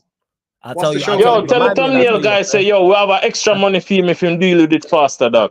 I'll tell you. Tell him say, yo, we throw on an extra change. Oh yeah, if you want to throw him some extra change, feel free, man. If him shut it, how a baby quad. Hey, Prime, I'll tell you off air what it's called. I'll tell you what it's gonna be off air. But yo, Lex, big up, yeah. Love every time, man. Yeah, man. Look more. Yeah, man. Shout out to Lex every single time. Always entertaining. I'm good. Don't worry, I'm gonna get through the rest of these callers. Prime, why are you laughing, yeah? When I'm saying, yo, it's a baby quad. It is a baby quad. It's a shot. Is it a baby quad? Listen, both things can coexist, man. How is it a shot when it's the baby? It is a baby quad. Listen, I did not say you weren't right, but it's still a shot. So why is it a shot for telling the truth? Listen, man, how? It's funny. I don't know why it's funny. Why you're mocking Liverpool when they're on for 4 trophies? They're on for 4 trophies. You know what I'm saying? And you there mocking it. I'd love my club to be on for 4 trophies. You know what I'm saying? We on for 0. You know what I'm saying? And like, what we doing here? But anyways, we gonna keep the callers rolling from Jamaica to another Liverpool fan. Been on before, can't remember where he's calling in from, but man like Yuvraj is in the building. Yes, Yuvraj, what are you telling me? You good? Yes. The Salah news is annoying me a lot. Yuvraj, can I ask you a question, brother? That's okay. What? What are your thoughts on what Flawless said? Baby quad. That's disrespectful, isn't it? I mean, disrespectful. Be honest. It's cool. I ain't gonna kick you off. Be honest. Listen, it is a quad technically. It's actually a quad because we're waiting for 4 trophies. But then again, put respect on it. It's a quad. Trophy's a trophy. 4 trophies. Is it the quad or is it the quad or is it a baby quad? 4 trophies are 4 trophies, right? Okay. Yeah, it's a quad. All right. So let me clarify that Manchester United, we was on for we won the League Cup. We was on for the FA Cup, and also what was the other one? The Europa League. Is that a diet treble? I mean, is that a baby treble? All right, I'll go one further. Let's say it wasn't the Europa League. Let's say it was Champions League. So if United last season had won the Carabao Cup, the FA Cup, and the Champions League, is that a baby treble? A treble's a treble, right? So you 3 trebles. So you class it as the same. All right, first. So do you class Liverpool? I don't know how old you are. I don't know how old you are, but I'm guessing you don't remember. But do you class the treble United won in 99 is the one Liverpool won in 2001 of the same level? Trouble's a trouble, man. Stand on business. No, I'm asking him the question. Is it of the prime? You trolling? Trophies are trophies. Okay, so Yuvraj, it's of the same level is what you're saying. So United in 99 is the same as Liverpool in 2001, yeah? I mean, I'm just gonna say trophy's trophy. Okay, that's what I'm just ending there. All right, cool. Go on, carry on. You don't want to answer. I get you. You know what I'm saying? You pleaded the Okay. fifth. It's all right, Yuvraj. You're not the first to do that here, but go on. The floor is yours. No, he answered. It's a trophy, man. Yeah, it's okay. Yeah, trophy. Okay. Hey, don't be intimidated by flawless, man. I know. I'm respecting a trophy. Yeah, trophy the trophy. Yeah. Cool, man. Like he said, man, United in 99 is the same as Liverpool in 2001. Ain't that right, Prime? I know. Listen, stand on business. Stand on business. Yeah, Prime minute is a treble, right, Prime? So United in 99 is the same as Liverpool's in 01. Stand on business. Okay. I'm just gonna end it with the treble. That's it. That's right, cool. I don't want to talk about Liverpool generally. We're in a good position, but this Salah's news is just it's not killed the hopes, but it's a massive blow because he could miss the games. I'm gonna say right now, and it's massive games by the way. He's gonna miss potentially Fulham away in the cup. Okay. Norwich home in the FA Cup. Chelsea at home. As much as I mock Chelsea, they love getting draws against us for some reason. Arsenal away. Burnley at home. Brentford away and Luton at home. Now on paper they're easy. Listen, if Darwin and Jota can do what they did versus in Bournemouth, then we'll be fine. You know, them to just score the goals. I need Jota fit. We need Jota to stay fit in this run because now he's our best finisher at the club. And Jota and especially Nunes. Look, what I will say about Nunes is, listen, I know he's frustrating, and he is frustrating, but he offers more than goals as well. I think we're actually better with Nunes in the team, which is actually mad, but we are better with him in the team because he's chaos. We call him the chaos. He's literally the cat. Yeah, he's the chaos. Yeah, I know his finishing. He could be on 20 GA right now. He could be like 20 goals by now if he has to finish chances, which is mad to say, but.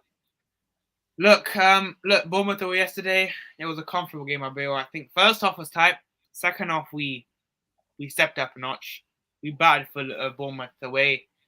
I know Bournemouth. I know Mugs. They are a tough place to go, and I think they won 4 in 5 at that point. And this was without Salah and Trent and Sabo. So to be fair, we did well versus Bournemouth. And next game up is Fulham away.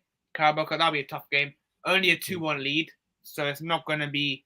It's like a 3-1. I wanted a 3-1 or 4-1 lead going to Fulham, but no, 2-1 lead. It's not going to be a. We're going to just not concede early. If we concede early, then it's long. It's long days ahead because you'll beat Fulham. You'll beat Fulham, man. I think we'll draw, but I think like you'll go through. When I say like you'll go through, I think you win the game. But what I'm saying is, I don't think you go there and lose. I think you go through. Yeah, I know. I think we go through, but I think it'll be a draw. I think maybe like a 2-2 or something like that because. Listen, I think, look, like I said, I think our attackers are good enough to survive without Mo. As much as I'm annoyed about Mo being injured, but it's just like I think we can survive without Mo for 8 games. But my hope is that he's back for City at home because if we're going to win versus City, we're going to need Mo in that team. We're going to definitely need Mo. And that's in 7 games' time. So I'm hoping and praying that he's fit for that because if he's not fit for City at home, I don't see us winning. Because Salah can be that difference maker where he just scores. So I think Salah being back for that game is crucial. And I think Arsenal away, listen, we beat them with our kids. We beat them. Come on, man. Hey, Arsenal fans, hold this. Go on. Hey, we beat them with Tom Little at right back. So I think. hey, Tom Little and midfield as well. We beat him. Hey, seriously, shout out Tom Little's cousins out there doing the little family well, man. Yep. You know what I'm saying? Tom Little. Hey, you're doing good job to know, right back. You just need to continue doing that until Trent's back. Yeah, good job, Tom Little. Yeah, but yeah, Bradley, like I said, aka Tom Little's doing a good job right back. Centre backs, Kanate, he's better than Saliba, but I don't care. I think what I would say Saliba is more available, and that's probably what edges him because I think if you're available, I think the best available is the best ability. I think Saliba's more fit. So maybe Saliba's probably better just because of fitness. If Kanai can stay injury-free, which is not going to change, he's never going to change. It's just, I think I would edge Saliba, but as an overall player on their day, I think Kanai is better. Because Kanate, I think he was our best centre-back yesterday. And Virgil van Dijk, no one's even focused on him because he's that good. This season, no one's even focused on him because he's been that good. Like he's been actually good, but I think just because Van Dijk's back to his best, everyone expects a 10 out of 10 or 9 out of 10 performance. And that's what he was yesterday, like a 7 or 8, usual. Yeah, he was good. Yeah, you lot were defensively very good yesterday, 100%. And McAllister, my midfielder. It's McAllister, man. People writing him off. What do you say? I said take your what's it called? Talk your shit. Carry on. Floor's yours, man. I see you grinning. You happy? I see you grinning up that tea over there. Say talk your shit in it. Your team's top of the league. I think McAllister's better than Enzo Fernandez. I've said it. McAllister's better than Enzo. I don't know. Flawless. He is. Listen, Enzo's McAllister over Enzo. I want to say about Enzo. Enzo's the prime. Hold that. You Chelsea footballer. Enzo's the most protected Chelsea player, the most protected player in the world. If you say one bad thing about Enzo, Chelsea's come for you. Literally, you can't say anything bad about Enzo. Apparently, I very much disagree. Enzo is not the most protected player at Chelsea. Enzo's been awful this season. Enzo's been awful this season. Yeah. The most protected footballer at Chelsea is Conor Gallagher. The most protected footballer at Chelsea. Gallagher. Gallagher's been your best. Gallagher's what? He's been your best. He's been your best. What do you mean? No, he hasn't. Do you watch Chelsea games? Yes, I do. You play good football, yeah. You play good football. We play good football. Okay, cool. You're gaslighting. It's fine. Yeah, by the way, Poch is getting scapegoated. Listen, Poch, I say this about Poch. Okay, I get it. You're trolling. It's fine. I'm not trolling. Listen, you are. I mean, by the way, if someone too far by putting Poch third in his like Premier League thing where you live stream about Poch being third in the Premier League in terms of the way he did that ranking, he put Poch third. I don't know if I'm going that far because I think Poch. All right, so wait. Let's see. We're not just going to bypass that. Where do you have Poch on the list of managers? I know you're Pep and then your Klopp. Who's third, fourth, and fifth? Third, So I think Klopp first for me, and I'm not being biased because Klopp has had to deal with them. If you okay, so you got Klopp 1. Okay, this is your rankings. All right, so Klopp 1, Pep 2. Who's 3, 4, and 5? Third, I think you can say Big Ange. I think Ange. You're saying Big Ange third? Okay, who's fourth? You're not wrong here. I just gauging where you rate these managers. I think Emery fourth. Okay. And then fifth, Arteta. Because you don't have Poch in the top 5. Okay, first. But I think when I say Poch is a scapegoat, I don't think everything's his fault. I think you can look at. I think Cole playing at left back is a disgrace. By the way, he's not a left back. I think he's meant to run decisions. He's meant to run decisions. I'm not denying he's meant to run decisions. I think he's been making good decisions. However, I would say is Poch. It's not Poch's fault that Sterling can't finish. It's not his fault that Madrid can't finish. It's not his fault that Jackson can't finish. He can't control the finishing. That's basically. I mean, Jackson's one of the top goal scorers in the league, and Sterling has been one of Chelsea's top goal scorers. But it's also Poch's fault that the Sassy. I gotta let you go. I gotta let you go. So big up, man. Cause I need to get through the rest of these callers. But big up for calling in, man. Make sure you continue to call in. I do see you in the chat supporting as well. Always good calls in it, whether you're trolling or whether you're not. But Liverpool on for the quad, yeah. Yeah. 100%. Okay, are you gonna win the quad? No, I think we'll win with the Europa League.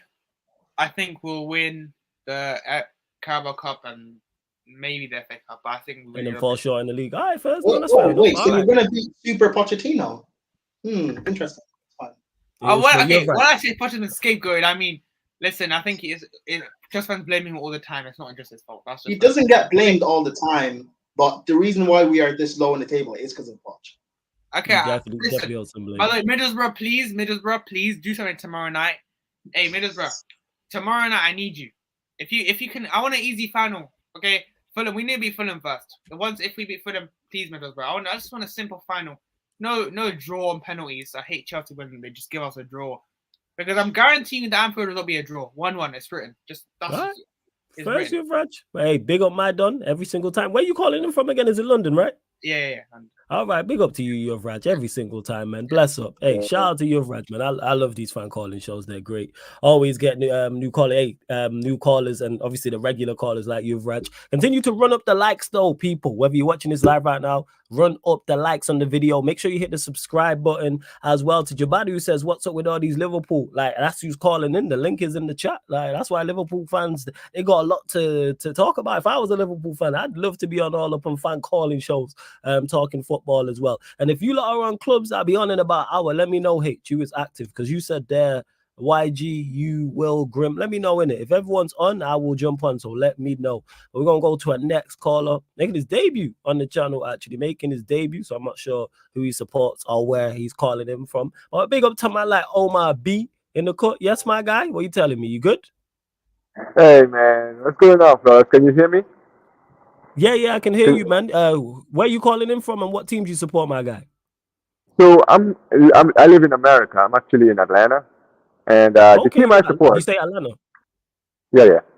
Okay, you're the first person we've ever had from Atlanta, so big up to you, man. You know what I'm saying, on the show. But yeah, man. And who's your team? Man. Hey, well, I'm a Barcelona fan, so I am out of the scrimmage. Let's go. But you know what? Before I feel started, I will say this, right? Because I'm a huge fan of yours. I always watch the Back Again podcast when Troops, Kusam, and Lewis always be trolling you, saying how sarcastic you are. I'm like, listen, let me tell you something, right? I like Flores because Flores is the only guy who, when United win, draw, or lose, comes with the same energy all the time. You know what I mean? And I was watching this. And I watched the Back Again podcast before I actually came live, because that's when I came to your, basically brought me to the calling. And I watched this calling along a lot of times. So this is my first time. Glad to be here. It's good to have you on. Yeah, man. Listen, I didn't want to, there's a lot I wanted to talk about, obviously. My team is Barcelona. I am also, you can tell from my accent, I'm not really American, even though, I live here. I'm American technically, but I am of African descent. So I'm from Gambia. That's why the title Gambian Son. I like that. Yeah. I like that. Yeah, so I had a lot I wanted to say, but I wanted to speak to the Nigerian Son fan. So I've been following Nigeria throughout this tournament, and I'll be honest, right? Even though you guys haven't lost a game, and so far, you're undefeated, 7 points, that's great and all. But I'm going to be honest, right? As far as the performance is concerned, I feel like there are other teams in this tournament, even like Equatorial Guinea. I feel like they've actually performed better. I don't think Nigeria have really played to their highest level. You know what I mean? They haven't really kicked into second gear and third gear. I feel like they're still on first gear, and I feel like they need to improve, because in the last tournament, they did very, very well in the group, where they finished 9 points, and I think they were like the only team in the group stages that actually won every game, if I'm not mistaken. And I think you guys were knocked out by Tunisia in the round of 16, which was very, very surprising. I feel like with Nigeria, there's still some levels that they need to reach, and I think that the way the draw looks now, you could either be playing Guinea, Senegal, or Cameroon if they're to beat us tomorrow. So that means that in the next round, you're definitely gonna have a tough team to play. And that's why that's something I did wanted to talk about, and I wanted to ask your opinion about that. Do you think that you guys still have a lot of room to improve on? Prime. Hold on. Sorry. There we go. No, I am here. Sorry, I was on a different page. What do we have a lot to improve on? Yes, we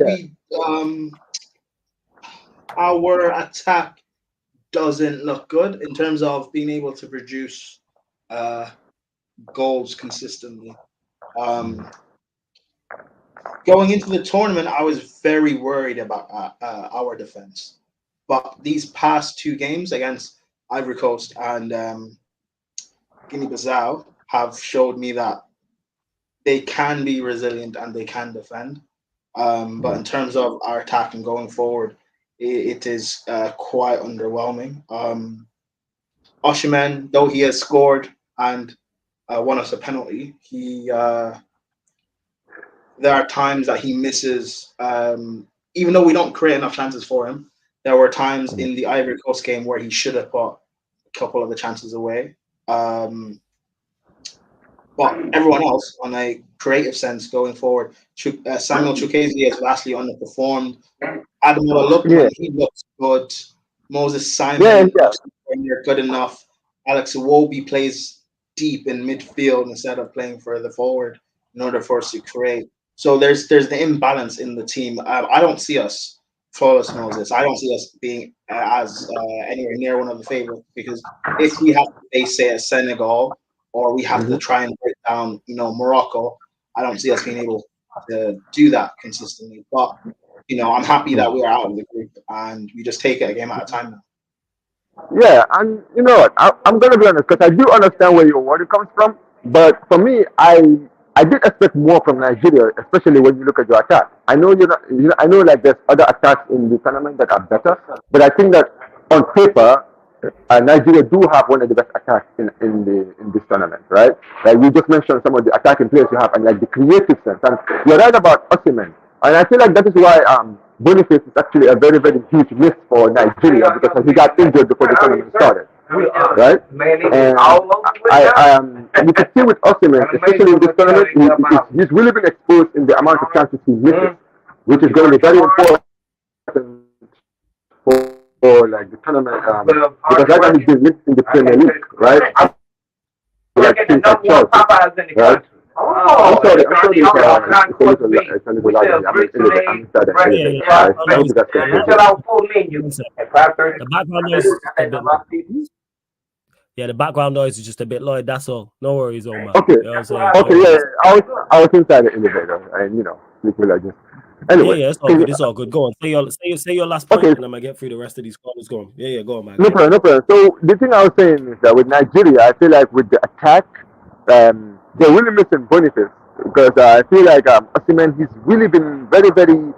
He's been ruining a lot of chances, because yes, he's had a lot of chances to score, and he should do better, especially for like the kind of player that people call him. Like, he's one of the best strikers in the world, especially last season with Napoli, right? So you expect him to be able to capitalize on most of the chances he gets, but he's very, very wasteful. And also, a final point I do want to make, Flores, before I leave. Yeah. We saw today in the Ivory Coast game, they lost 4-0 to Equatorial Guinea. 4-0. I was in the back again. I was the one that updated you and showed you the 3-0. That was me. Yeah, you said 3-0. Yeah, it was you. It was 3-0, and then it was 4. And oh my God, I'm not gonna lie. Equatorial Guinea they might be the ones, if people are not careful with this team, because their attack is scary. When they go forward, they don't have the ball all the time, but when they go forward, it's like Leicester when they in 2016, where they didn't have much of the ball. Whenever they went forward with Vardy and Mahrez, they went crazy. Their striker has got 4 goals now in the tournament, because he scored a hat-trick in the last game and then scored today as well. I think he scored 2, if I'm not mistaken, or he scored 1, but I know he scored one of the goals for sure. So I think he's like the top goal scorer in this tournament. I do want to say is that my country plays tomorrow, and we're playing against Cameroon. Now, we're basically almost out because we lost both of our games back to back.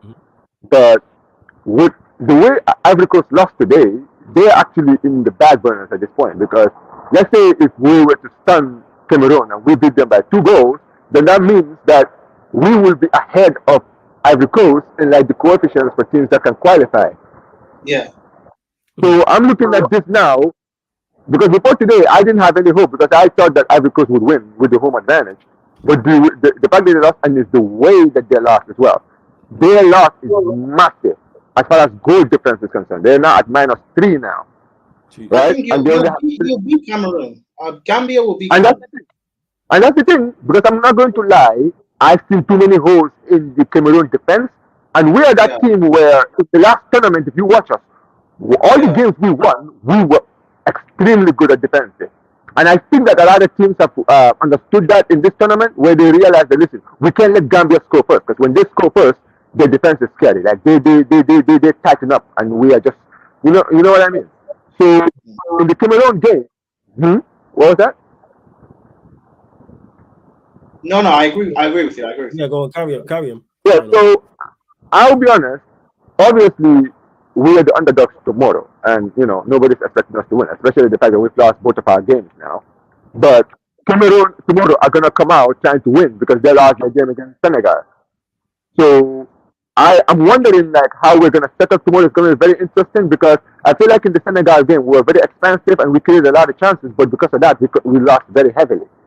In the game against Guinea, I feel like we were a little bit scared because we were afraid of losing, and we didn't open up as much as we could, and it was very very disappointing because I felt like we did have a few chances. The few chances that we did have, we could have scored if we were more, into the game.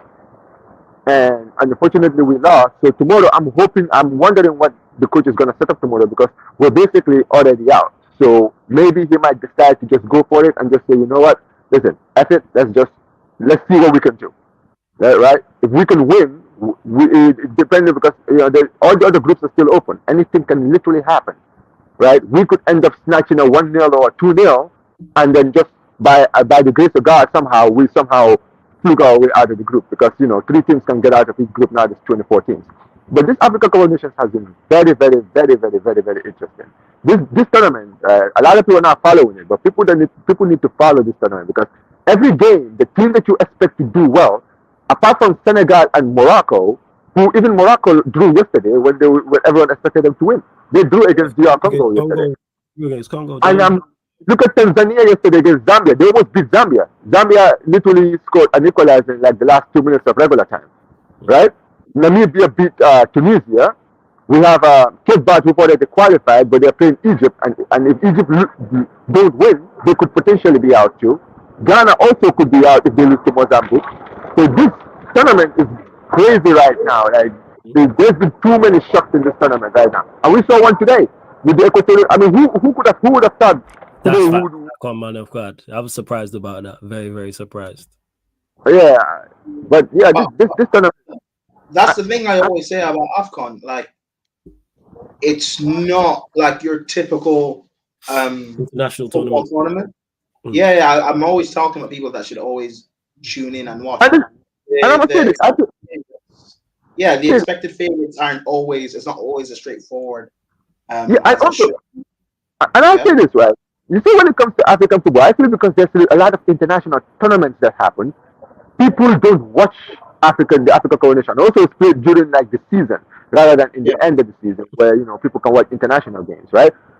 But I feel like if people could watch the tournament, because I feel like ever since like the tournament was expanded to 24 teams, we've seen more underdog stories. We've seen teams like some of the big boys get stunned. I remember in the first edition in Egypt, you guys lost to Madagascar. If you remember that game where you guys lost 2-0 to Madagascar, that was a shock, right? And that's what I'm saying. Like we went to the tournament last 2 years ago, and we went to the quarterfinals. In our debut, we were in a group with Mali, with experienced teams like Mali, Tunisia, and Mauritania, and we finished undefeated. We beat Tunisia, we drew with Mali, and we beat Mauritania. We beat Guinea in the round of 16, and we lost to the host Cameroon. So we only conceded like 3 goals, and two of them was in one game against the host. So and you're looking at this tournament now with like Cape Verde, the way Cape Verde have played, Equatorial Guinea have played, we could be seeing more underdog stories in this tournament too, because we've already seen a lot so far. We have, but Omar, great first call, man. Please continue to support. You know what I'm saying? Please continue to support the Back Again podcast. I'll definitely be coming back in another call. Yeah, I run these fan calling shows every Monday, man. They're here every Monday. Right. I run these shows, yeah, every single time. Big up to you. Big up. What are you saying, Prime? You watching the game right now? Yeah. Oh, yo, Prime. Ghana. What's the score? 1-0 up. Okay, let's go. Hey, just hold that. Jordan, hey, let's go, man. But we gonna get to the next caller. You know what I'm saying? My apologies because I forget who's members, but it is a members queue jump thing, so that's on me. So my apologies to this done right here. My apologies, Kevin. I actually just forgot that you was a member. I forget who's a member when I'm doing the show. Don't worry. You know what I'm saying? Remind me in the private chat. You know what I'm saying? Just remind me in the private chat during whilst whilst the call is on, and then I remember because sometimes I forget. Good, man. I enjoyed these Donnie speaking about their respective football clubs, man. Honestly. Oh yeah. Lex is hilarious, man. You know what I'm saying? He blamed me for that shot. He blamed me for Liverpool shortcomings, you know. You know what I'm saying? Like it's my fault. Liverpool fans you be trolling. confident about the quad, Yeah, but then man. they say, "Oh no." I say City baby quad, man. Be confident. Are you not confident of a baby quad? You know what I'm saying? And then you got Prime trolling like that's a shot. It's like, no, it's can a I baby just quad. say? Can I just say? I mean, it is a shot. But can I just say, right? As it stands, Ghana are through. If the game remains 1-0 and the other game remains 0-0, Ghana are through in second Let's go. place. Hey, hold What that, channel? Jez, man. Come Hey, on. to anyone in the chat, what channel is it on over here in the UK for those that are watching? Is it on Sky or is it on BBC Three? Let me know, please. It is on Sky. It's on Sky. All right. Now I was gonna flick to BBC Three if it was on. But hey, Kevin, floor's yours, my guy. What do you want to chat about? I hope Morocco win the whole thing, man. I'm on the Morocco bandwagon now since the World Cup. I So thought he was about to say, "Yo, I'm part Moroccan." I was about to say, "All right, first," but yeah, oh go on. really? That's what I thought he was gonna say. I was gonna say, "Yeah, I'm part Moroccan." That makes No, sense. But no, go I'm on. not part Moroccan. No. I'm on the Moroccan bandwagon, bro. I'm half Thai, I'm not half Thai, half Indian, but Thai of Indian ancestry. So okay, I'm saying, this Omar appointment, I'm actually, you know what? I actually rate that appointment, but the job is not done. I feel that we need a lot more. Ever since we let go of David Gill, it's not been good for Manchester United at the board level. Since David Gill's gone, him and Sir Alex Ferguson were the two people carrying this football club to a success. Let's be real with it. And then now they're both gone. The club's in the trenches. But this Omar, I'm really happy about it. Although, yes, I am not pro Ratcliffe as I've mentioned many times before. This is a very good appointment, and I rate it very highly. I'm still a little bit skeptical of everyone else because I'm not sure who we're gonna appoint as the COO or whatever the how do you say it the CEO, the DOF, technical director. All those people. I'm just intrigued to see who we get now because Omar's a step in the right direction, but then we don't know where we don't know who else is coming in.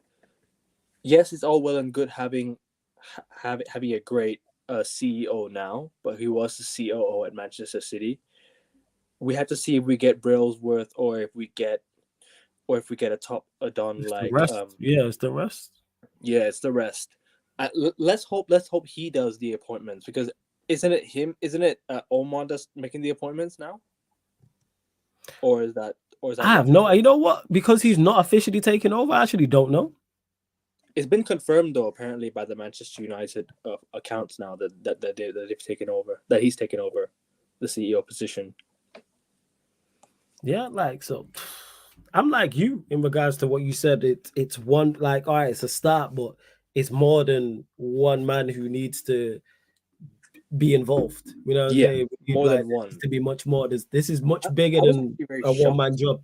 Pause. I was very shocked we even got someone from Man City. Let alone it surprised me, and it sounds great because because of his track record, because he's been successful at Manchester City, because he's been successful at Barcelona. However, I just don't trust this club. Don't trust him. That's why I'm looking at it still with a side eye. I'm like, actions. All right, what you did at City and Barcelona, fantastic. What have you done for Manchester United? That's what I'm going to be looking at, and I could be wrong here. And he gets here and he's fantastic at his job, and it helps us tremendously. However, I'm skeptical. Very, very. What was his job at Barcelona City? I think he was the CEO. I think. Don't quote me on that. What but I believe is that? He was the CEO at Man City. Yeah, the CEO is the one who employs like the director of football, the technical director, etc. They oversee all of those things. We're gonna have a lot of Middle Eastern people working for our football club, but I don't mind it. If it gets us back to the top again, I will happily. Yeah, I'm all about the best person for the job. So Prime, remember before City got Pep, and sorry to cut you off. Yeah, go on, Kevin. Go. This would have been a Qatari signing that the Qataris would have made as well. I think they would have got Omar in as well.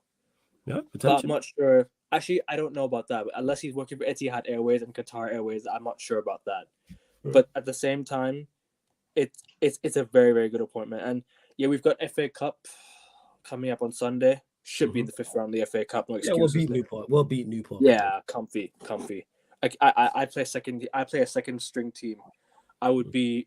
I'm I would be very surprised to see Casemiro, Licha. I would be very surprised to see those players start. If we start these top, I don't know what's going on. I think he will start Martinez and Casemiro just because they've been out for so long, and it's just fitness level, fitness perspective. So those two, I would get it because they haven't like played a preseason game. It doesn't even feel like an FA Cup game. Like just get through to the FA. Could be the 5th round we be in, and then hopefully get a favorable draw. Hopefully, yeah, we should be. I don't think anyone's gonna.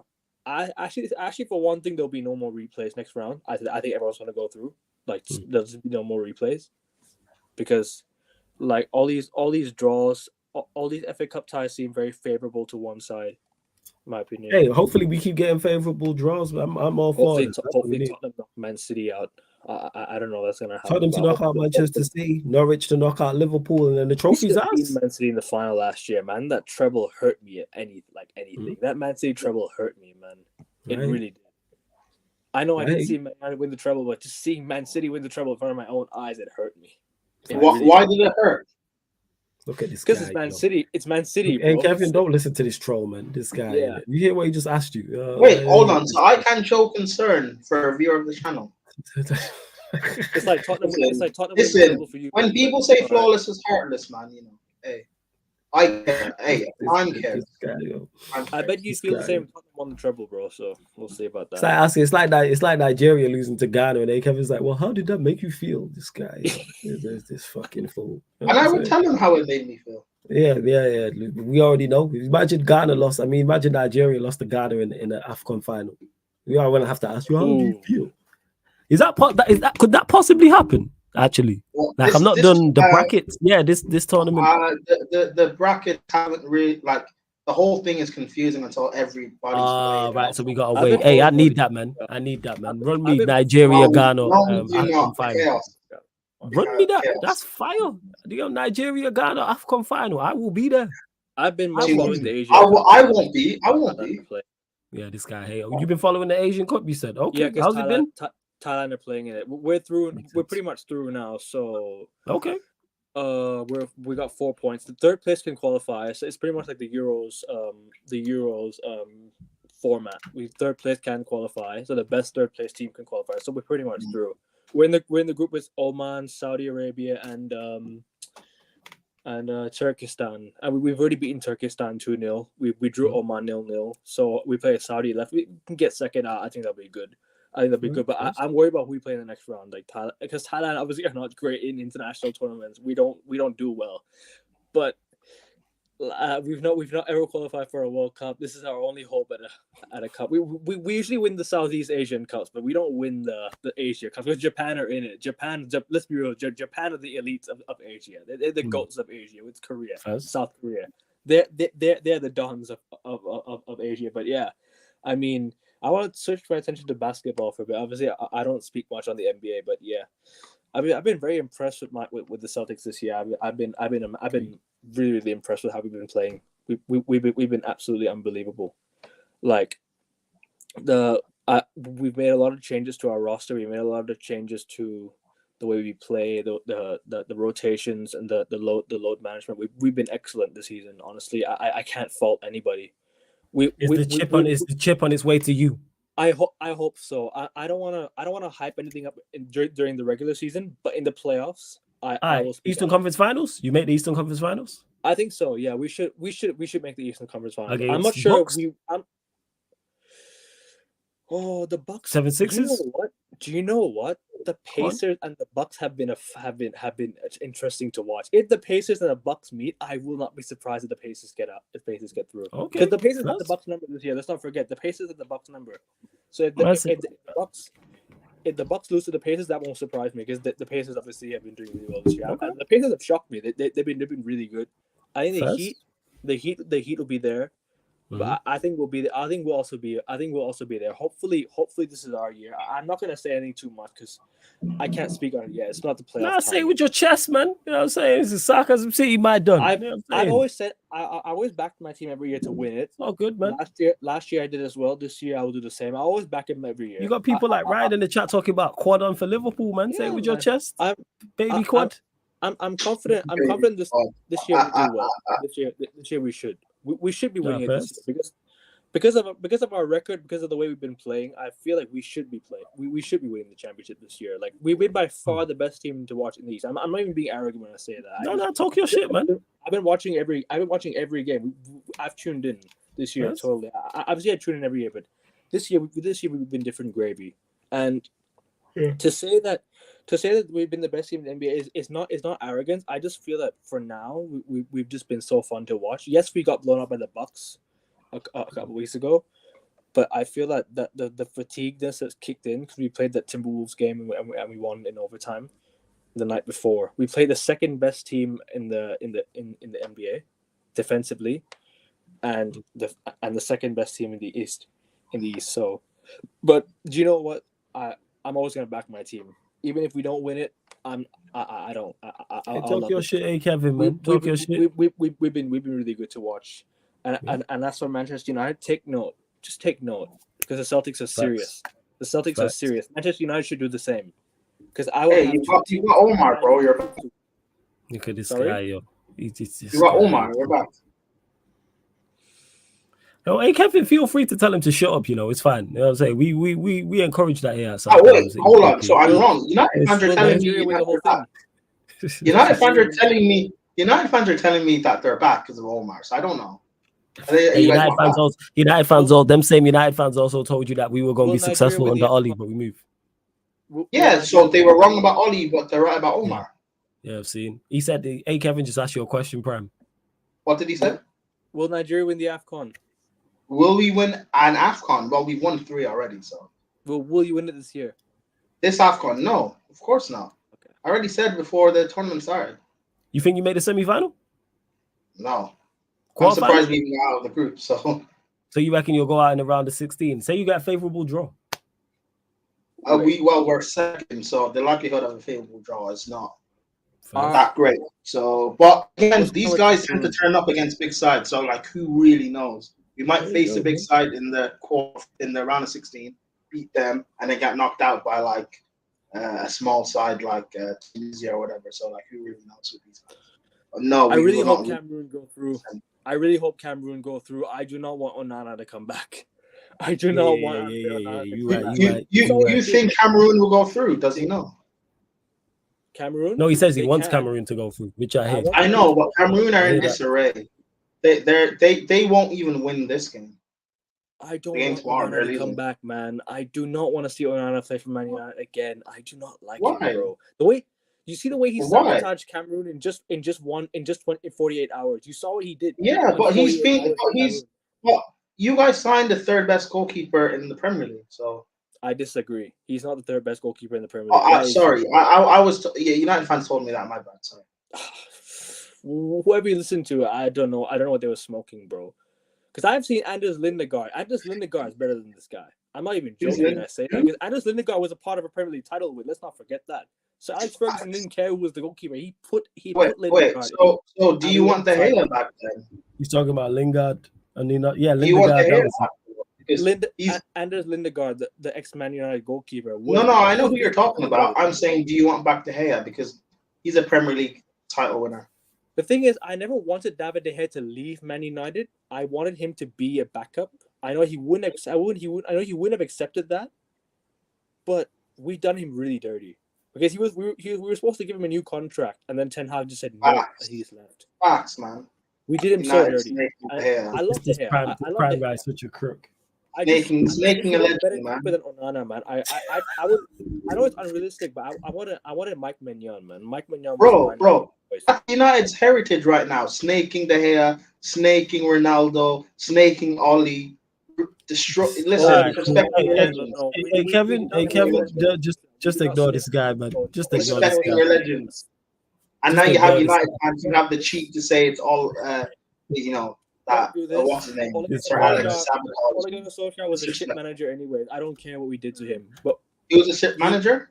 Yes, he was. He was always a shit manager. I never listen, disrespect. Hey Kevin, have respect for your legend. Don't fall for the bait. Don't fall for the bait. Hey Kevin, I gotta let you go anyway, my guy. Yeah, we're to the rest of the callers. Yo, this guy's out here trolling. All right, hey Kevin, yo. Gotta let you go, man. My dog. Big up every single time, yeah? Bless up every single time, hey, Kevin. Big up. Hey, Danero, you there? Let me know. If not, I'll go to the next caller. You there? Yes. My Don De Niro in the building. Spurs legend. You telling me, Come my on, Don? my You good? broski, man. Hey, big up my broski, man. They are, man. They are. My bad for yesterday as well, man. I didn't even clock. I was on pro clubs, man's phone dropped and that, and then I just see his delete. It's cool, man. No stress. So, Nah, my Rio bad, blocked him anyway because you know what it was? Because I thought man had said something when I seen it, and he's like, I didn't say anything. But by the time I'd seen it on the screen, you'd already unblocked him and that, so it's calm. Don't worry about it. My Man. bad. It's all good. Come on, bro. It's all good. It's all good. Nah, man. Big up, man. Man, see what you're doing. Once again, you know, I always have to give the plaudits to you, man. So it's one of those ones, man. Keep doing your thing, broski, man. Supporting man's here still. You get me, man's a nigga, man's here still. But yeah, man. It, man. Come on, my broski. And hey, but before I even go in quickly, yeah, hey, Prem, I big up you as well, you know, cause watching them man there, them Super Eagles, I don't know how you do it, bro, because I should be watching, but you get me, bro. Like I can't do it still. I'll be honest with you, but obviously it's good to hear that we went through and all of that. Yeah, we qualified. That's all that matters, man. That's all that matters. Yeah, come on, bro. Don't listen. No one cares how we qualify. Nah, come on, bro. Unlike certain host nations, man, we did our job. Yeah, come on, bro. You know, like that, but trust me, man. We're good. Obviously, hashtag Poaching, you see it under there. Obviously, hashtag Arteta and hashtag Ten Hag in 2. Wait, Poaching? Who do you support? Who do you support? Tottenham, bro. What are you talking about? Oh, of course. Okay. Hashtag Poaching, bro. Listen, funny now is it Prime? But go on, carry on. Hey, man. But now, man, I just wanted to go into obviously the Arsenal game. And then obviously I'll touch on the Liverpool game as well as quickly as I can. But I was just gonna say that obviously with the Arsenal game, like I feel like it's very shameless. It's very shameless out there right now, man. Like I feel like a lot of Arsenal fans right now, you're living off of that win, and you're saying, yeah, we obviously one thing I will say is 5-0, you won. Obviously the game is there to win. You'll be happy about a win, but that's one of them wins. You go home at the weekend, you say, we've won this weekend. Let me see you do that again next week or whenever you lot are playing again and that. And one thing I've seen a lot right now from a lot of Arsenal fans right now, it's a case of you're talking like, yeah, it's back on, it's this, it's that. And obviously people will say that, oh, you can't say that it's not back on. But to me, I'm telling you right now, listen, hopefully you don't come back to bite me, but I'm telling you lot right now, it's done still. I promise you it's done. There's no more title race there for you lot. You're going to be competing for that top 4. And I'm telling you this right now. I state this on the internet right now. It's done. Because one thing I'll say is that I feel like the performances from Arsenal this season, it's not like even the game that they played against Crystal Palace. I don't know why it seems like what's the case? It seems like you're trying to deflect the real issues at hand, which is the fact of yes, you beat them 5-0, but in the manner you beat them, if you played against any other team that was capable of doing something, I feel like that game goes a different way. Because the way Crystal Palace turned up to that game, they turned up like the man them that will go play a Sunday league game, bro. I'm telling you this right now. Like Crystal Palace did not turn up to that game, and I feel like obviously where they were missing 2 of their key players. I even feel like if Crystal Palace even had Ayew, even forget about Elise. If Crystal Palace even had an Ayew, I feel like that game's a bit more. It's gonna have a bit more creativity to it for them. Whereas when you're playing like a Will Hughes in midfield and all these guys, like they're not really gonna do anything. And then obviously as a team that's losing, they've got to step out. They've got to try and make at least something of the game. And obviously when they stepped out, that's when obviously Trossard scored his goal. Obviously Martinelli's come on and scored his goal, but it's still the same pattern. Martinelli's come on, he scored 2 goals because he can run in behind. Take away that space, them 2 goals don't happen. I'm telling you this now, them 2 goals don't happen. Then on top of that, obviously they're screaming, oh yeah, Jorginho did well. See me, like I said to you on all the fan cams, fan calling shows, I've been on, I always say I'm a stern football fan. If I'm a Tottenham fan, I look at that game and I say, that was we won the game.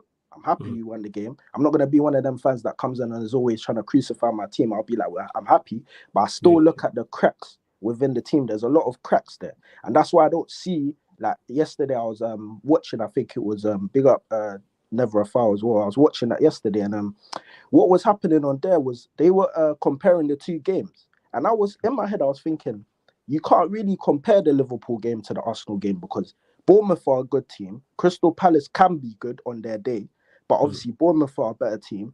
And where Bournemouth yesterday, they didn't really look like they were going to lay a glove on Liverpool, even though Liverpool weren't playing the best, but they didn't look like they were going to lay a glove on Liverpool. So I feel like, for me, the 2 games are way different. And I did say, quote, at the beginning of the season, that Liverpool, what's going to push them through this league is the fact that they got strikers that can score. Everybody can put in a little shift to get a little one goal. As much as everybody hates on Nunes, you go look at his GA.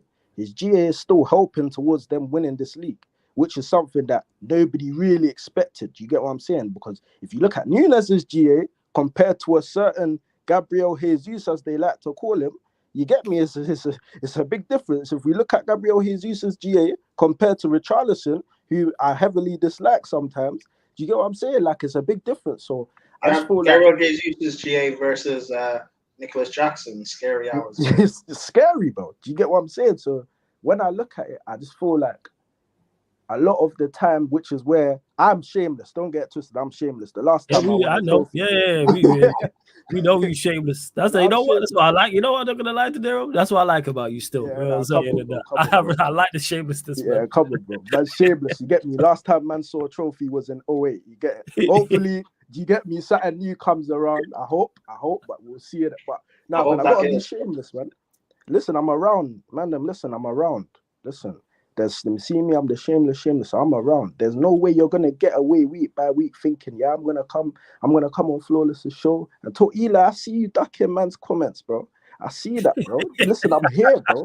That's my broski, but I'm here, bro. I'm here. You man, I know Flawless, you be seeing some of the cheeky statements I put. Yeah, I see you. I did see you was in the comment section. I did see that. I did. Man, I'm trying that, you get me, but we're here, man. We're here, and obviously it's just one of them ones where I'm gonna be the one to draw it out. Same ways, if United, when they come back from their little break, and if they come and start doing some foolishness, I'm due to draw Flawless out too. That's my brother, but you get me, man. Due to draw out too. Come on, bro. Yeah. You get me? I wanted to ask you a question, though, Flawless, quickly, yeah. I wanted to say, what's it called? You see United, yeah? If you could change 3 things about United right now, just off of the top of your head, that you feel like could get you into a better position before the end of the season for you to, I wouldn't say top 4, let's just say a better position, because, you know, it's a bit techie down there. But yeah, like, what 3 things would you change? Like, what, maybe it could be position, structure. So I can change, so 3 things about the club, and it can be anything on the pitch. Anything, yeah. Literally. Ownership. Bring back Ronaldo, bring back ownership, definitely 110%. That's top of the list. Ownership, manager, vast majority of these players. That's where it be. You know what I'm saying? Ownership, manager, the vast majority of these. I said 3 things. Obviously, I could name more, but they're the 3 things top of the list, because I think they are the 3 things holding us back the most. As bad as our hierarchy is bad because the ownership allows it to be bad. As bad as our team is, the manager allows that, and then the players. I always say this: just because your manager's not up to par shouldn't allow you. It's not an excuse for you to perform so poorly. Yeah. Like, and do certain things. Like, yes, our manager's not good. Yes, he's not setting us up in a good way. So how come, but it don't affect everyone? How come Kobe Mainoo stands out? How come the 18-year-old stands out in a terrible structure? I've seen him play in midfield with McTominay and Bruno, and he performs still to a good level. Why is nobody cooking him? Because if he performed poorly, we'd all look at it and go, wow, man's with McTominay and Bruno. And there'd be understanding from my part. Because I go, you are in the worst possible predicament, but no, man still performs to a certain level. So I'm like, I imagine Kobe Mainoo with a better structure and better players around him. Same as much as people like get onto him, Johnny Evans. There's not one game this season where I've watched and I've gone, Johnny Evans was bad today. Man is consistently 6 and 7 out of 10. If our team performed like that, the other individuals, we'd be in a much better place. People want to clown him because, he's 36 today. He performs consistent.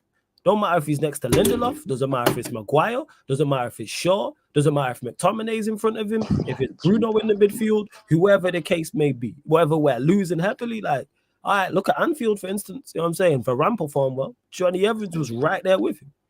Competent. That's all I ask for is the basics. And that's what man does. So that's where would you predict them though? Where, like, if say, for example, like the players were playing to a certain level, where would you predict them to finish if they were playing to a certain level? Probably because of the league being so poor. Probably like 4th, 5th. Around that. That's what it is. I always say this: if we were like 12 points better off, which we should be because of some of the daft points we've dropped, I'll show up and go, that's probably roundabouts where we should be. People are like, oh, you want champagne football and to challenge for the league? No. How about just do what we did last season and we managed to finish 3rd? So we'd probably be about 4th, 5th. I don't get mistaken. City, Liverpool, Arsenal, they're 3 teams that are just better than us. Everyone else, if they're better than us, they're not clear. Are Spurs currently a better side than us? Yes. But do I think you lot are clear of us? No. I think we can compete.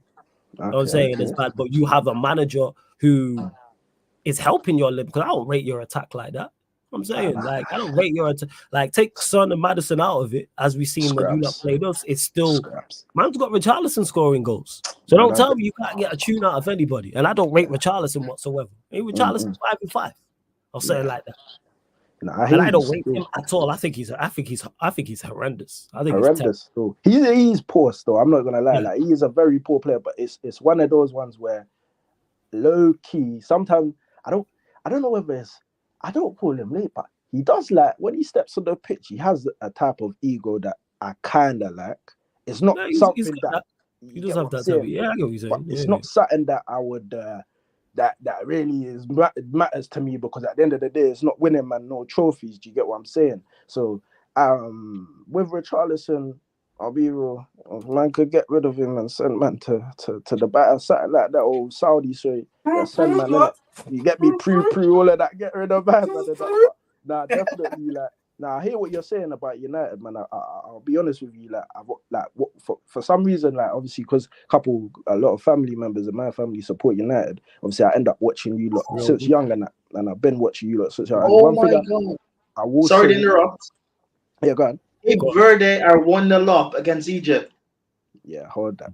Bring Mo Salah back, bro. So these that's gunners 9 points.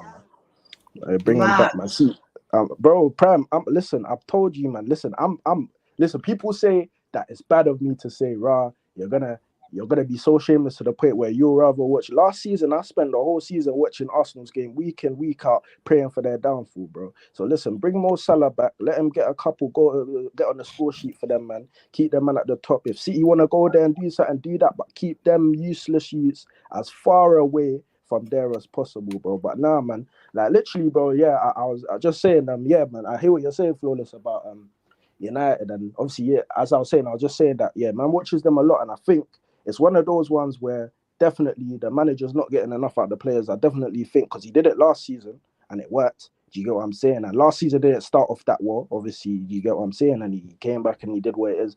But obviously, I think all this changing and trying to adapt and stuff, what is there to change when there's nothing that needs to be adapted? I don't understand that. That's one thing I see why I said a long time ago, you may not have noticed it, but in one of your streams, I said Arsenal and Man United situation is not too dissimilar, but obviously it's just two teams. One team is better than the other to me, and one manager is still better than the other. You get what I'm saying? Yeah, that's what it is. And man.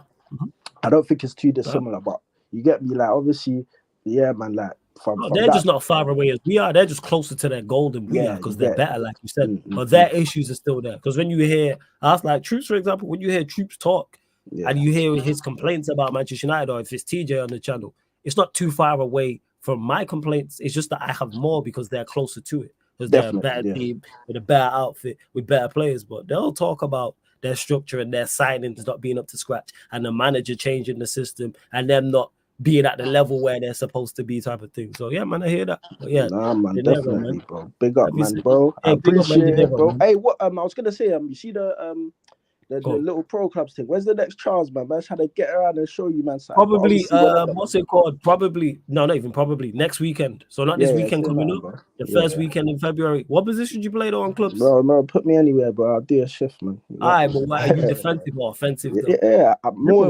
man's more offensive, but I can defend too, though. Garrett. All right, cool. So like what, 10 striker? You at 8? Why are you? 10, more 8 actually. You know, I'll take more 8. Okay, cool. Nah, just so I can, I know when it's like, all right, when I'm thinking like, because obviously I want people to be in their best position on the pitch. So then, man was watching you, man. Man's been watching you, man, in the late nights when you're doing the late night shift. And come on, man. But big up, man. I'll let you do your thing, man. I appreciate it. Wait, finally, so you're a Spurs fan. Conor Gallagher to Spurs, yes or no? Hey, on that note, you man, yeah, same, sir. I Pick appreciate up it, bro. I appreciate it. Pick up De Niro, man. De Niro, a real one. That's all you Hey, need to know, YG, bro. let me know if you're about. I'm looking to go on clubs in about 15-20. So let me know if you're about. H to you, Victor. Same to you as well. We gonna bring up both the last two callers together. We got man like CP in the building. We've got man like LT also in the building as well. wow. What you been saying? You good, CP? What you saying, man? What you been saying? What you been saying? What you saying? I got some things to say for some Tottenham Close fans, yours, man. Close some yours. Arsenal fans, and a little bit of Liverpool. So first, I want to start off with Tottenham. Why do Tottenham fans make terrible detectives? Guys, what are your thoughts? What are your thoughts? They make terrible what? Detectives, Detectives, did you say? yeah. No, I have no idea. Go on. Why did they make terrible detectives? Because they never seem to find the missing trophy cabinet keys. Way, but go on. Exactly. Go You know what I'm saying? And then the next one would be, why did the Arsenal fan bring a ladder to the game? Because they heard the trophy was up for grabs and they needed all the help they could get. So and then for the Arsenal, and then for Arsenal, I'm saying, why did the Arsenal fan bring a pencil to the game in case they needed to draw a plan for their next title challenge? And this one would really hit home for them is what's the difference between an Arsenal fan and a tea bag? The tea bag stays in the cup longer. Yeah, exactly. Thank you. First, I want to say. And the stream First, I want to say, big up to the quad for Liverpool. Big up to them. You know what I'm saying? Baby quad, man. Part two, where they're gonna beat us. Yeah, where they're not gonna win the league. They're not gonna win the Europa League, and they're only gonna maybe win an FA Cup and gonna beat us for Carabao. So good for them for winning another Carabao Cup. Big up, Klopp and that, that's his thing. Second of all, Arsenal are back, guys. Arsenal are back. You know what I'm saying? That 5-0 win, they're back in the title race. That means now they're 2 wins out of 8. But who cares about that? They won a game 5-0. So they're officially back. They're going to win it all. And you know what? Real Madrid, watch out. 10 out of 11 players in the squad once again. Let's go. You know what I'm saying? Nketiah, striker. You know what I'm saying? Everyone's back in. Lastly, I want to say,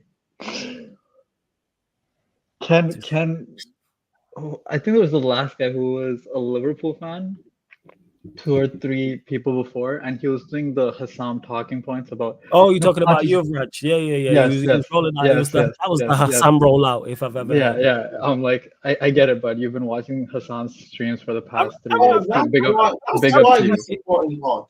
Yeah, I respect it, man. He was doing the prime thing, man. Prime does that same time. I was saying this in Pro Club. Wait, what do you mean the prime thing? What did I do? Would you mean the prime thing, that same nonsense you do, hyping up the mid of your opponent? So whether it's managers, players, previous managers, previous players, all that spiel. Hey. Michael Carrick is kind of tough. You know what I'm saying? Michael Carrick is kind of tough. You know what I'm saying? That is a mastermind right there. That's the next. All that. Xavi Alonso. That's the next Xavi Alonso. Man sending strays at me when I didn't say anything. Man. Ain't even no stray. It's a fact. You do that same. You know what I'm saying? You just tried that with Kevin just as he was on. It was like 10 minutes ago. What were we talking about? When? About Gallagher? Yeah. No, not the Gallagher thing. Kevin, the United fan. You talking about you disrespect your legends and blah blah blah and all this rubbish. Yeah, no, you shouldn't, because people say that to me. I shouldn't disrespect that fan. They're right. I shouldn't. It's not disrespect if you're just stating facts. Oh, okay. But when I say Reece James has a weight problem, people get at me even though it's facts. It's because no, you're not wrong in what you say. It's your enjoyment you get from stating it is the problem. The grin on your face. Big smile on your face. A big smile on your face is the problem. You guys pick and choose what facts you want to listen to. It's fine. No. We listen to the facts. You're not wrong. You get me? You're not wrong in regards to Reece James and his injury problems and his weight issues and all those type of things. We're not saying you're wrong on that. What we're saying is the enjoyment that you get from it is the problem. It's the big stupid smile on your face. You should be upset. You should be upset that one of your best players. Yes, you should be upset that one of your best players is that he's overweight. I should cry that a millionaire is overweight. Yes. Multi-millionaires overall. Yeah, Okay, yeah, cool. and now Next. you're changing it again. No. You should be injured that one of your best players can't get on the pitch. That should hurt you.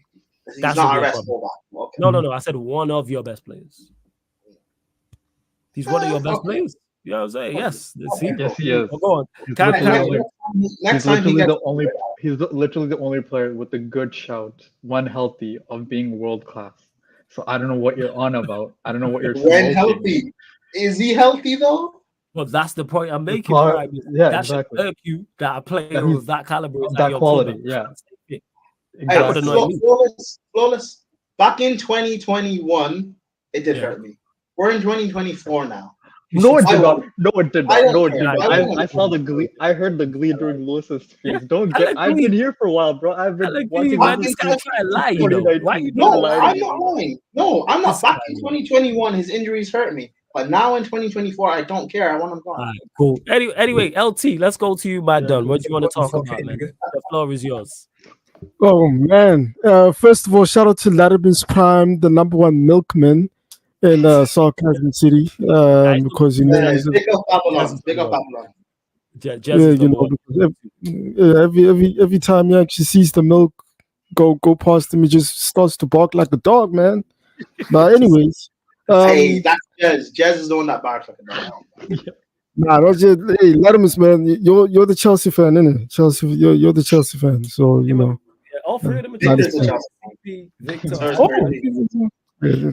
But yeah, anyways, also shout out to you guys for doing the African Cup of Nations coverage. Yeah, this is it's been a great tournament, possibly the best by far. Ivory Coast got toasted up by Equatorial Guinea.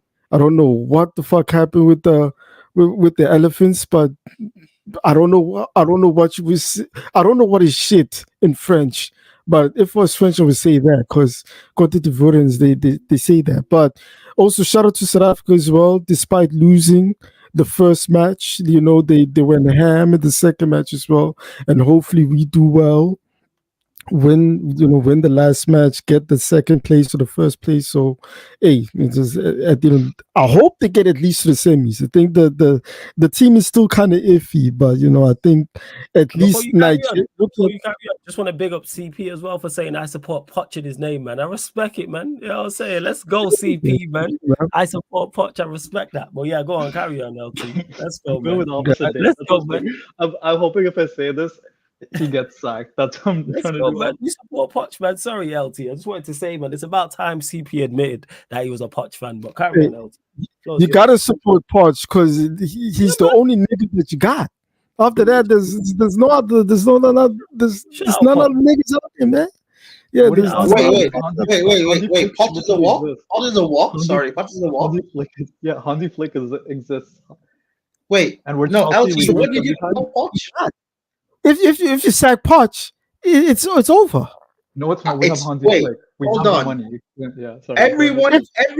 No, it's not over. No. If Chelsea's form continues, okay, if the start to use the ground, right, and Poch goes, who the fuck are you gonna get next? There's no one out there. Hansi Flick, the guy who won 6 trophies, who won the treble 3 years ago. Don't take the Man United manager coming in the summer, cuz he don't look at that, man. LT. There are a plethora of managers out there that are superior to Poch. Well, I don't know. I can name you 5. I can name you 5. Okay, go ahead. There's Arne Slot. If there's managers in this league superior to him, and okay, honestly, he was linked with the move away. There are a plethora of managers out there. Like, bring them. There are managers out there. Bring them. I just don't know why. What? I just don't know why Todd Bowley decided, let me go for Poch. He should have just broke the bank and get him motherfucking on his slot, some shit, man, or Hansi Flick. But otherwise, hey, you reap what you sow. But who knows? Conor Gallagher is definitely going to save you guys, man. Conor Gallagher and Astrid Brett It's gonna save your motherfuckers, man. I hope the Death Eaters learn some new spells with Voldemort. Big up to the Death Eaters, Scott McTominay, Bruno Fernandes, Harry Maguire. Let Manchester United fans worry about what we got because this is too much right now. But I ain't worried about that. I don't know if you guys talked about the appointment of Omar Bawada. Yeah, speak on it. Your thoughts on it. Yeah, so all I gotta say is, hey, it's actually a great appointment. He done well in Manchester City.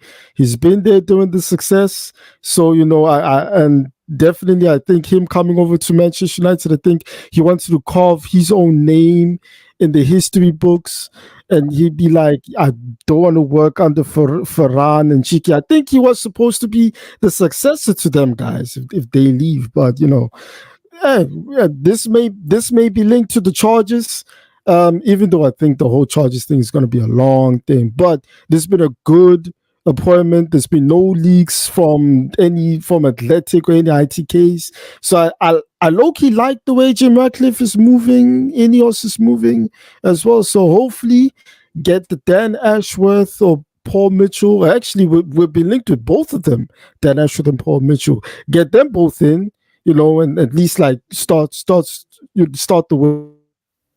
You know how it is. But Omar Bawada is going to take some time still but I don't know. I think this upcoming summer, the transfer window is really going to be a big one for Manchester United if they can get the business done like early and it's tactical.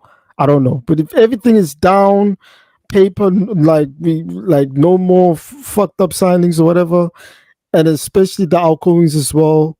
Yeah, that is great. It's great. I think this summer is definitely going to be something to look out for. Shout out to Omar Bawada, man. Shout out to Omar Bawada. There we go, man. Just had a question. Actually, like a genuine question, not trolling. Wouldn't you guys need to sell some outgoings? And you guys haven't been as bad as Arsenal with outgoings at selling, but you haven't been as good as us, I would say. So, who can you sell and for how much?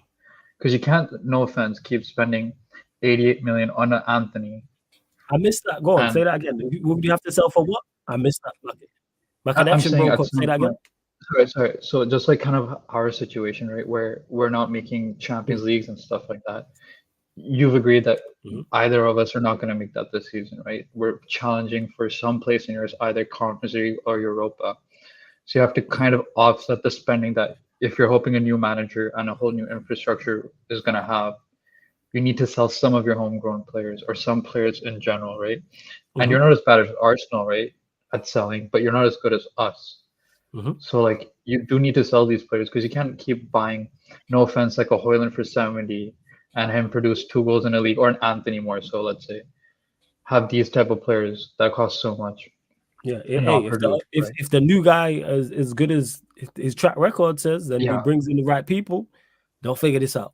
Because one thing they will know is what they're walking into. Like, I'm sure Omar Bawada is fully aware of the mess that Manchester United is in, and if he doesn't know, as soon as he takes over, he's gonna find out real quick. But I'm pretty sure whether he does a good job or not, he's aware, so they'll be able to figure it out. But who can you sell that would offset FFP for a decent amount, right? I can only think of Scott McTominay right now. Even if you sell an Anthony or anything, I think is it homegrown or is it English players? Is in general, because I think it's to do offset the amount of spending, right? Like, for example, when we sold Kai Havertz, right, due to amortization, we only had to pay 20 million, but because we sold him for 60, that's 40 million added on to our books as profit, right? So you can't right now, I think, get rid of an Anthony. He's not selling for anything over 50 at the most, right? And he costs you 88. And even it's only been 2 seasons. If you amortize that, you're not making any profit off him. You're not going to get rid of Højlund. So the only one who can make decent money is McTominay, and that's about it. Because you're not going to sell Cody Mino, I think. So I'm just saying, maybe I don't know of any player that might cost a bit, but you guys might as United fans. So I'm just that's on them to figure out. We got players to sell. How much is a whole different conversation, but hey, that's on them. But hey, LT, anything you want to add before we close out? Am I done? Yeah, just to add on to CP's question there. Of course, like any of the players that we bought over 80, Anthony, Harry Maguire, we got to lose money on them motherfuckers anyways. So in this current market, £50 million is the new 20, 25, 40. Okay, that's like, because anybody a player for 50 mil. So and we know, teams outside of England, they possibly will have the cash, 50 mil, well, what else? So, of course, we're going to be losing money on that. In the summer, McTominay and Harry Maguire, I think we're going to go for like 80 mil, I think for both of them. They were linked with the 80 mil move to West Ham, but then that got closed off. So at least it was 50 mil, not 80. It was 50 mil, no? I think Harry Maguire was 30 and Scott McTominay was 50, if I remember.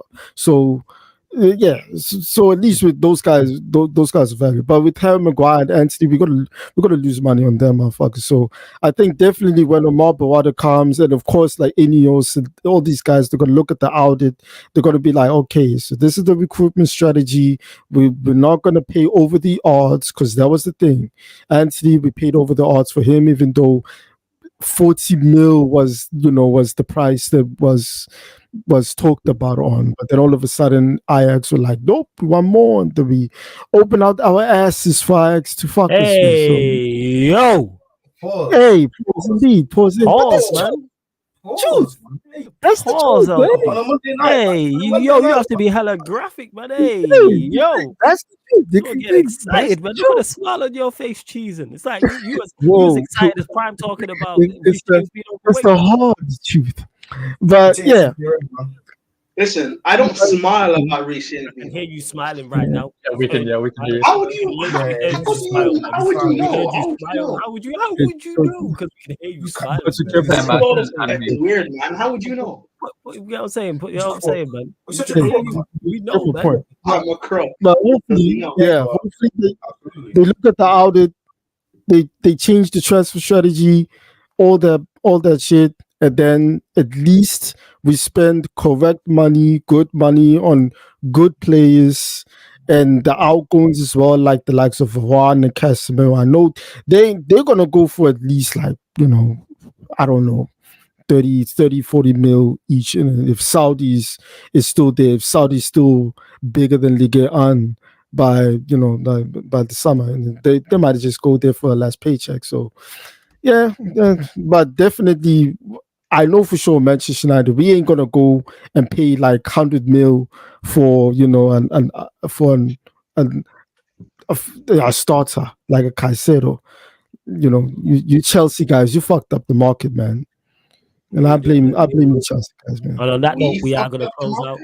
Yep. And on that note, we are going to close out. Love to everyone that's locked in. You did get this show later because I was on the Back Again podcast. But every Monday, 4:30 p.m. UK time, Talk Your Ish, the fan calling show on the Sarcasm City TV YouTube channel. So that's every Monday, 4:30 p.m. We will be back slightly earlier, 11 p.m. for Doing the Most, which is the Premier League show on the channel where we just look back at the weekend's games just gone, 5 different categories, and then we run polls. We select nominations from the chat, and then we run polls and then discuss each nomination. So make sure you lock into that.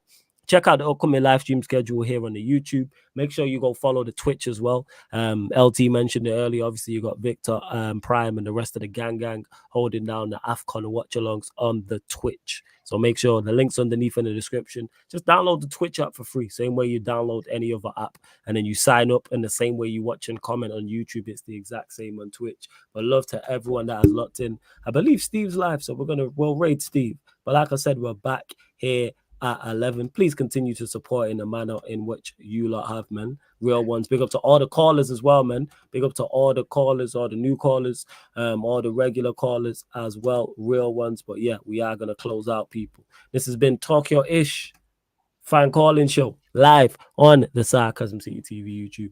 Big up for tuning in.